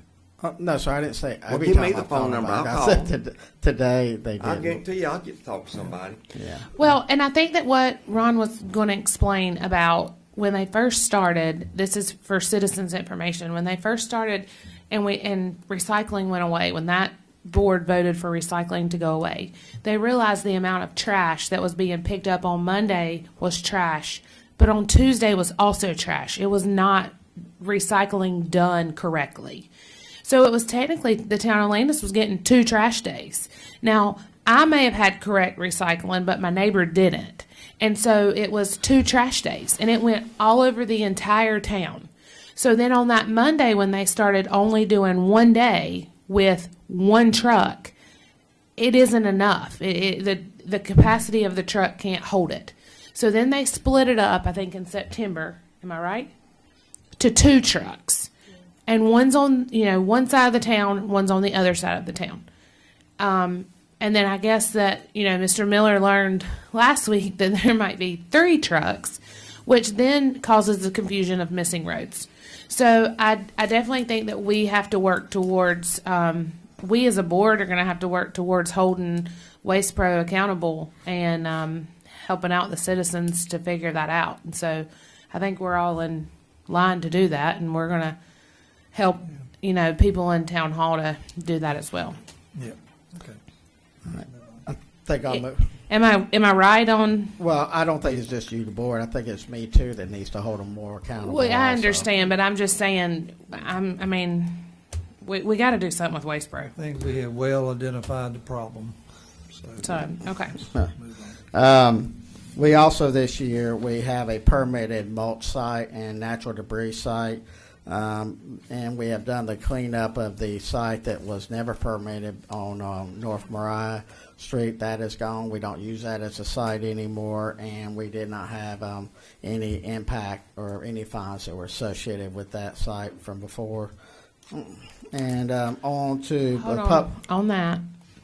Can citizens come get mulch? Yes, I meant to mention that also. This spring, we're looking at having citizens come in and have mulch days so they can get mulch out of there. I've already got some local farmers and all have mentioned they would like to use it for their gardens, but I told them I'd rather hold off to our own citizens, get the opportunity to get it first before they do. How do they go about do they make an appointment? Do they contact you, town hall? How does that work? Before now, we always had them. They would call City Hall, and we would I would make an arrangement with them, and then we would meet them, and we would fill up their trailers and whatever. If the board wants to, or we could maybe designate a day in the spring for an alternate day for some people that just can't make it through Monday through Friday.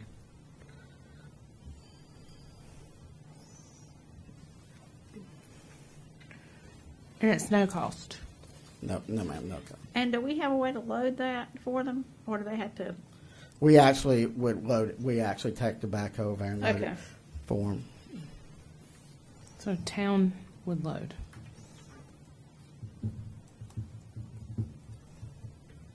Any other questions about that? I know it's been asked to me last year, and You say you gonna do it for just citizens, or you gonna ask for? I'm going to ask for proof? citizens for because I'm talking about how you gonna ask for proof when somebody rides in the gate, or how you gonna handle that? in the past, I'm assuming, don't know, that City Hall was taking those calls and they would assume, they would check to make sure they were citizens. I don't know what that process was. Diane, I don't know if you know her. The only way I can think of that would be easy to check that would be to see if they have utilities with the town. Yeah. But if we do it on the weekend, it would be, If you do a Saturday, just It a would free be for all, really they just hard you're to- gonna load from 7 to 4. right. So anybody that wants to rides in, you're either gonna check a power bill or driver's license, or just hope they So- tell you the truth. I mean, So do we have more mulch than we could possibly use, or do we have a limited supply? Like, are we trying to get rid of it and it really doesn't matter, or do we need to? Whenever the contractor last year, he advertised as we was doing that site to clean up. He said he only had 2 or 3 people on Facebook. He even put signs out by the road, and it just wasn't that. The call, he even had a number out there, call, and we even put on from what I understand, our Facebook website, and it just wasn't a turnout for that like you would think there'd be. But we by all means want to offer it to our citizens, but it just, and if it just didn't turn out to be the response that he was hoping for, because that would have been less he would have had to haul off. And also, with this permitted site, once a year, I've got to remove what's out there in order to keep the permit. It can't be no longer a building debris pile like it was before. So, yes, I want as much of it gone as we can. advertise it for free mulch, and if somebody comes in, load them and let them go. Don't worry about it at all. because if not, If a citizen wants it and didn't get it, you should have got up there earlier. right now, if we don't get it out, then we're going to have Pay to for it, that's pay right. for to get it out. So. And all that of is that. fairly expensive to Yeah. have that removed. For the public works facility, I listed 2 employees, myself and actually town mechanic. This year, we surplus equipment that we haven't used or was out of order, and all of it got sold, which is, that list is what you've already proved, which is a generator, air compressor, an old F-250 pickup, a jetter machine. And I put over to the side, you see in notes that I would like to surplus the 3rd chipper. Over at City Hall, as you heard before, we have very poor internet and phone service, even worse than here at City Hall because we are further away from the water tower where the antenna and the we believe that the main Duke transmission lines that goes right through the property is even making that reception even worse. So half the time, a lot of people get aggravated, I know, leaving voice message things that's for public works. Well, they might not show up. Our phone systems will be down, and we might not get that message till the next day until the internet comes up there. So it really affects us at Public Works probably more than it does here at City Hall. So hopefully with the new upgrades and all that will help with that situation. Right now we have on-site fueling. We have dispensers that are on-site. From their getting to the point where they need replacing. One of the dispensers that sells, the person that comes out worked on it said it's probably 50 years old, and they're very old dispensers, and the tanks are still in good working order. However, there's no real accountability as far as with the dispensers, as far as who's getting fuel after hours and this. There's nothing there to accountable. So I'm getting quotes right now to see how much that would be. Not that it's an urgent replacement, but something for down the future. That when I say urgent, the dispensers are working, okay, and the tanks are working order as far No, as. but I do think it is urgent that we get some type of fuel tracker for said employees that are going in to get fuel. I mean, because right now there's no way of knowing. They don't log it and turn it into No. somebody what they get. Simple thing to me looks like come up with a form and make them write down what they get and turn it in. Have we ever thought about outsourcing it? Or, I mean, There's the benefits to having the fuel on there is, one, it's convenience. Two is we always know we'll be getting the non-ethanol gasoline, and it's a convenience factor knowing that, and we get it for cheaper because we don't have to pay for the extra taxes and all that you would have to pay if you went to an alternate fuel card or something like that. okay. Police, fire, public works, are those the only 3 departments that use it? Recreation. Well, Parks and Rec Parks is and just for Rec. small and the vehicle that they have. Most of the gasoline is actually used by police, and most of the diesel is used by public works and fire. Okay. I mean, I've worked in other municipalities smaller communities that had contracts with vendors. But I think the tax, I think you have to pay the tax either way, don't you? We get it because we buy it in bulk. What I meant by that is we get it a little cheaper by having to deliver it than we would. But I've been told than what we would as actual dispenser with fuel cards. Well, I think what you're asking, the state road tax, it's Yeah. still on Either there. way, yeah. But the town can apply to get that back. Is that how that works? I'll have to check on that. I know we're getting it wholesale from them, but I don't know how much of a markup or what taxes that might eliminate us from having to pay if we buy it wholesale. I don't know how You that got a works. tank for off-road fuel, don't you? For the backhoes and stuff. Ms. Corey, can you repeat? I didn't hear you. Can you- Don't you have a separate tank for off-road fuel for the backhoes and stuff? No, we have one diesel tank and then one non-ethanol gasoline tank. So you are looking at getting a quote for a fuel tracker? For dispenser with tracking on that, and the initial price that just verbally out there was around, for 2 dispensers would be about $25,000-$30,000. Wow. I believe a form would be the Camera on a clipboard would be easiest way. cheaper. Clipboard, yeah. Well, I mean, I don't disagree, but I think that we need to know. I don't know another entity that doesn't know. And also with that, our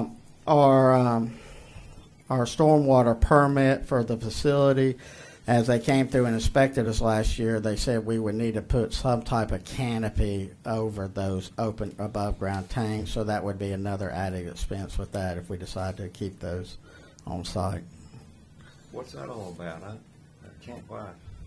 They don't want stormwater. It's got containments around the tank, Yeah. and they don't want stormwater running in, going into it, and it dispersing over the parking lot. Put a roof over, shed the water away from the tank, keep Yes, it off yes. the tank. That makes sense. All right. As I just mentioned, our stormwater permit application renewal is in process as of right now, and we have consolidated Public Works and City Hall cleaning services together. We were using two different vendors this year. We're now using one vendor due to both. And on a personnel side, that's not on your notes. Right now we have 18 employees. Last year we lost one to retirement, and two other employees seek other employment elsewhere. However, we're fully staffed, and actually was very pleased to see how fast we were able to bring in employees in to the town. I think some things that you as a board and Mr. Leonard and Ms. Seifert has done to really enhance our benefits to our employees are, one, when you incorporated the bonuses into yearly salaries, and also by allowing them to work on the furlough days. That's a extra days worth of pay a year. A month, so that's 12 extra days. And also with the employee raise that you gave last year, I think that made us more attractive and to our employees to stay. And I just want to personally thank you for doing that for our employees last year. And got any more questions or anything? Or? Do you look to hire any, do you look to need anybody in any department? I've put out to my employees to put together a wish list of things Okay. they want, and I will be reviewing those and then taking that to staff. But more help as always would be better, but we got to look to see where our finances are Right, to be able to right. do Okay. that. I just wondered. Ron, one other question. Can you get for us how much fuel, gas, and diesel you actually use in a year? And maybe the cost, and that'll give us some kind of number to go by looking at, is it worth spending $30,000 for trackers, putting a roof over this thing, or just getting a credit card and leave it up here at the gas station, and the guys go in there and punch up a code number, pay for it, and leave? That's the way we do. We got two cards. They go in the station, whichever one they go to, they got their 4-digit code number. You put it in there, the girl keeps the card in the cash register. And, that'd give us some kind of idea as to what we're spending, what we're gonna save. Now, that may create more work for Diane, because she's got to go. Well, that's who I was going to. Diane She's was the got one to who was do, going she to got have to do all the paperwork to get the tax money back. And I do know that that's kind of, I know another municipality that uses the Shell station right here in Landis.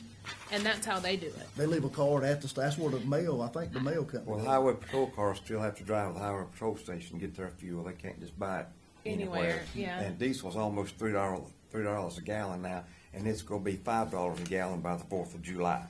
Bulk purchase is the only way for a town to Yeah, you're right. save I mean, money. you save some money bulk purchase. purchasing, yeah. Right. I mean, I know with my business, I have fuel cards.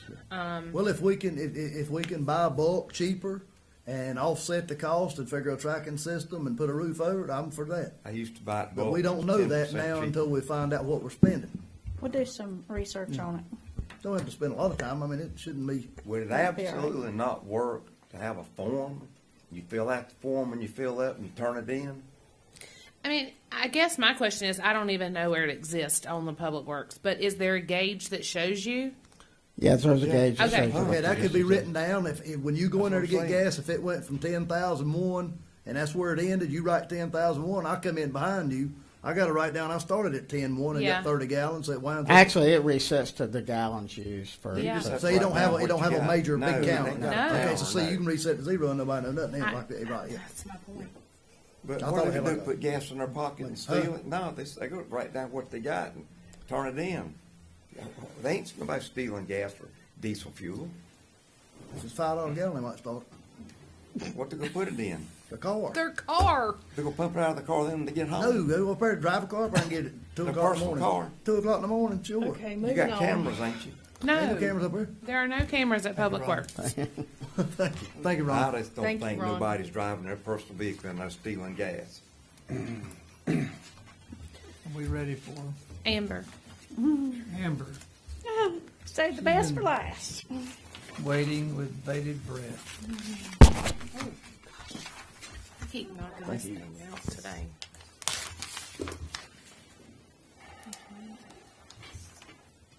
Thank you.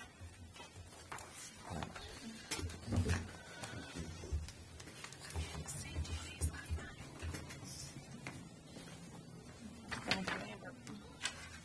Make this easy. Hold on.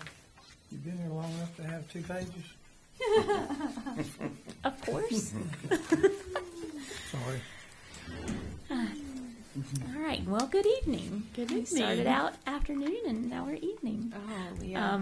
I will try to keep mine short and sweet and not go into too much detail. But first off, it has been a pleasure serving the citizens and the employees of the town of Landis, and I'm extremely happy to be part of the employee team here.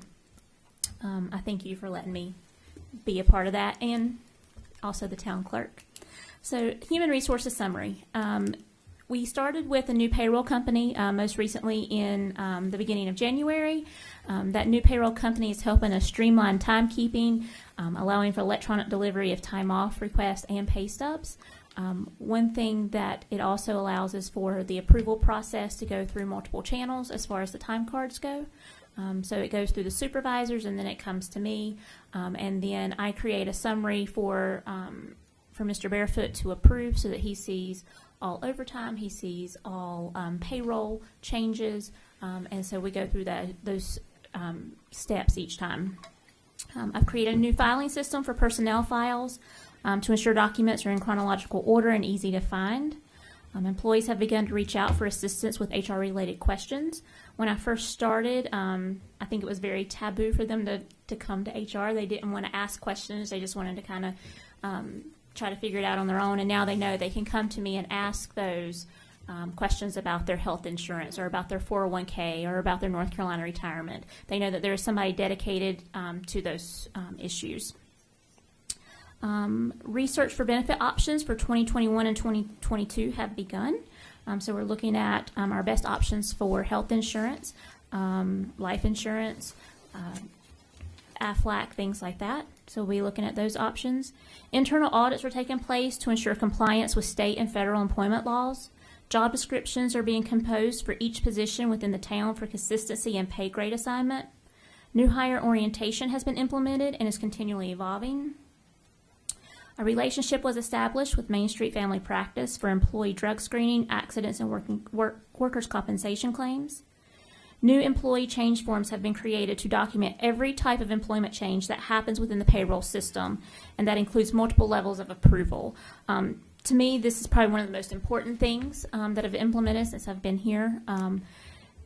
If you look back at past files, I can't go back and say, oh, this person was promoted here, this person got a pay raise here. It's very hard to decipher if you look back through old payroll files. But now there is a payroll change form for each type of change that we have, whether it be a promotion or if somebody moves from full-time to part-time or part-time to full-time, there's a separate form for each of those. The town manager signs off on it, the supervisor signs off on it, and I as the HR officer signs off on it as well. So we put that in the payroll packet, so when that payroll change takes place, it's right there with the payroll packet, and ready for if the auditor comes in, it's all right there together. That's awesome. So, Yeah, to add, forgot the word I was going to use, a majority of what she has just described as going on was not going on before Amber walked in the door. Oh, I know. and for sure when I got here in January. So Awesome. it is amazing what she's done in a very short time. And I do. And I've documentation and personnel is very, very important. Yeah, I've had some of the employees just say, like, I can go and ask a question and she gets back with me within hours. Or, I mean, things that before they didn't, they weren't able to know all the time. So I appreciate that. Thank you.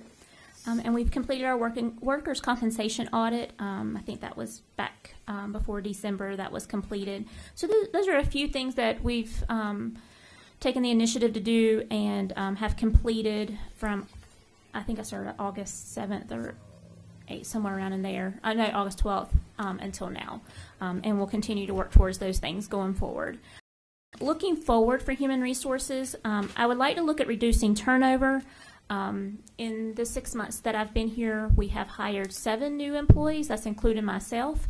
So I would like to look at reducing turnover, and to do that, reducing turnover, retaining and attracting the best talent through training, benefits, annual performance review, and merit increases. These are things that are not in place now, so these are systems that I would like to work towards and feel like that's important for us to reduce that turnover. I would like to implement an open enrollment fair, which would include informational sessions from Prudential, local government, Federal Credit Union, United Healthcare, or whatever healthcare we may choose to go with for this year, medical professionals, AFLAC, North Carolina Retirement System, and others that may be beneficial to our employees. I just think bringing them in and letting them have access to those folks who can help them make the best decision for them and their family is extremely important. I agree. And lastly, I would like to create an atmosphere of acknowledgement and appreciation by recognizing employment anniversaries and creating a service award and recognition program. I like it. So that's the HR summary. Any questions for HR? No? Okay, so we'll move on to the town clerk summary. Oh, yes, sir. I do have a quick question. Sure. Have your benefits, health insurance, things like that, have those renewals come in yet? I suspect As far not. as rates go? Yeah. No, they said probably around April, the end of April, beginning of May, that we would actually have our renewal rates. We kind of got an estimate of what that would look like, but they could not give us promises because it was too far out. Okay. No, I understand. Are there some other creative ways of trying to reduce some costs? Some of the insurance plans that we have looked at are actually might be a little bit better, and maybe a little bit less, I think is what we were talking about. There are some creative things that we're talking about, but we haven't put any final plans on that. Great forecasting. I like it. Any other questions, HR related? I like it. Looks Thank great. you. Thank you. All right, town clerk. So HR is my expertise. Town clerk is my side hustle, I guess. I like it. So being a town clerk is very new to me, but I am dedicated to learning as much as I possibly can to be the best town clerk that you can possibly have. So I've attended a new clerks class with the NC School of Government. And it was really just a crash course in how to be a town clerk. I mean, it was just full speed ahead, and this is how you make it through the day kind of training. But from that, I did learn some new things about how to compose the meeting minutes and to make them easily read and searched. And I hope that will come to light once we get our new website and people will be able to, actually search for those meeting minutes. Began listing the meeting agendas on the town's website. That was something we were not doing in the past, so I've started that back up so that folks can see the actual agenda and the whole packet on the website before the meeting. After getting meeting minutes approved, they are also listed in a timely manner on the website. I've also cleaned some of that up and moved 2020 to its own little folder. Now you'll only see 2021 when you go to our website. That's great. Looking forward, I would like to attend a more extensive clerk's class so that I may become a more efficient clerk for you in the town.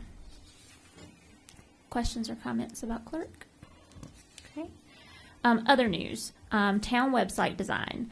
I volunteered myself for this endeavor to help with the town website. And the reason I did that is I do have experience with the programming that they're going to be using. It's called WordPress.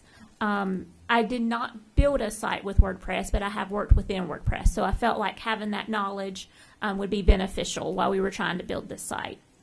And everybody else has their hands full with everything else that's going on as well. So I felt like this was something that I could take on. We have begun submitting our ideas and requests to Electricity. So this basically, we came together as a team and put down our requests. This is what I would like to see. This is what I want for my department. We did that for each department. Each department head had a say-so. So I wrote all those notes down, created what we call a site map, and submitted that to Electricity. This is what we want our drop-downs to look like. This is what we want our homepage to look like. We want easy buttons on the first page so that citizens can just click on that one button and they're to pay their utilities, or they're seeing an event schedule, or they're seeing employment opportunities, those type things. So we came together and created that, and I submitted the site map to Electricities. We will be having new photography completed to ensure we have high-quality resolution photos for the new site. Individual departments are working to compose the material for their portion of the site. So I'm not taking it all on by myself. Whatever material they want on their portion, they will submit that to me in a Word document, and then I can submit that to Electricities for the build. Headshots and bios for the executive team, mayor, board of aldermen will be developed for the site. Time frame to have everything built and ready for launch is 6 to 8 months. Again, this all depends on how quickly I can get this information to Electricities for the build, how quickly we can get new photos done, and every little thing has to be written out in a Word document or submitted via a link. So every little thing that you see on the website is a Word document, whether it be your bios or the strategic plan for the police department or whatever, public safety, whatever it may be, everything is a Word document. So you just got to think, when you see those, we're probably going to be submitting several hundred Word documents that'll go to that build. So 6 to 8 months for that build. Our goal is to make the site easy to navigate, user-friendly, and beneficial for the citizens. As we move forward, I'll update the board on the progress of the site, and we welcome your ideas or any concerns that you might have for the site. Questions? Sounds great. Comments? All right, You're thank rocking you. and rolling.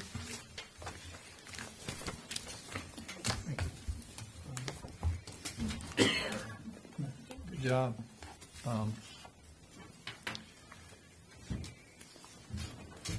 As you can see, Amber has been very diligent in making some very needed improvements in both of those areas. That is the last presenter. If you all want to have any discussion prior to going into closed session, this would be the time to do that.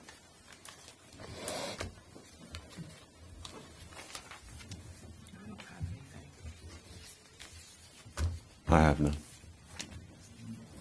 Nothing. I don't have anything. Okay. Mayor and Board, I move that we go into closed session under North Carolina General Statute 143, 918.11, A36. I second that. Any discussion? No. All those in favor? And at this time, the live feed will be disconnected. And just go ahead and make a statement that there won't be any formal There will not be any formal action taken during this closed session.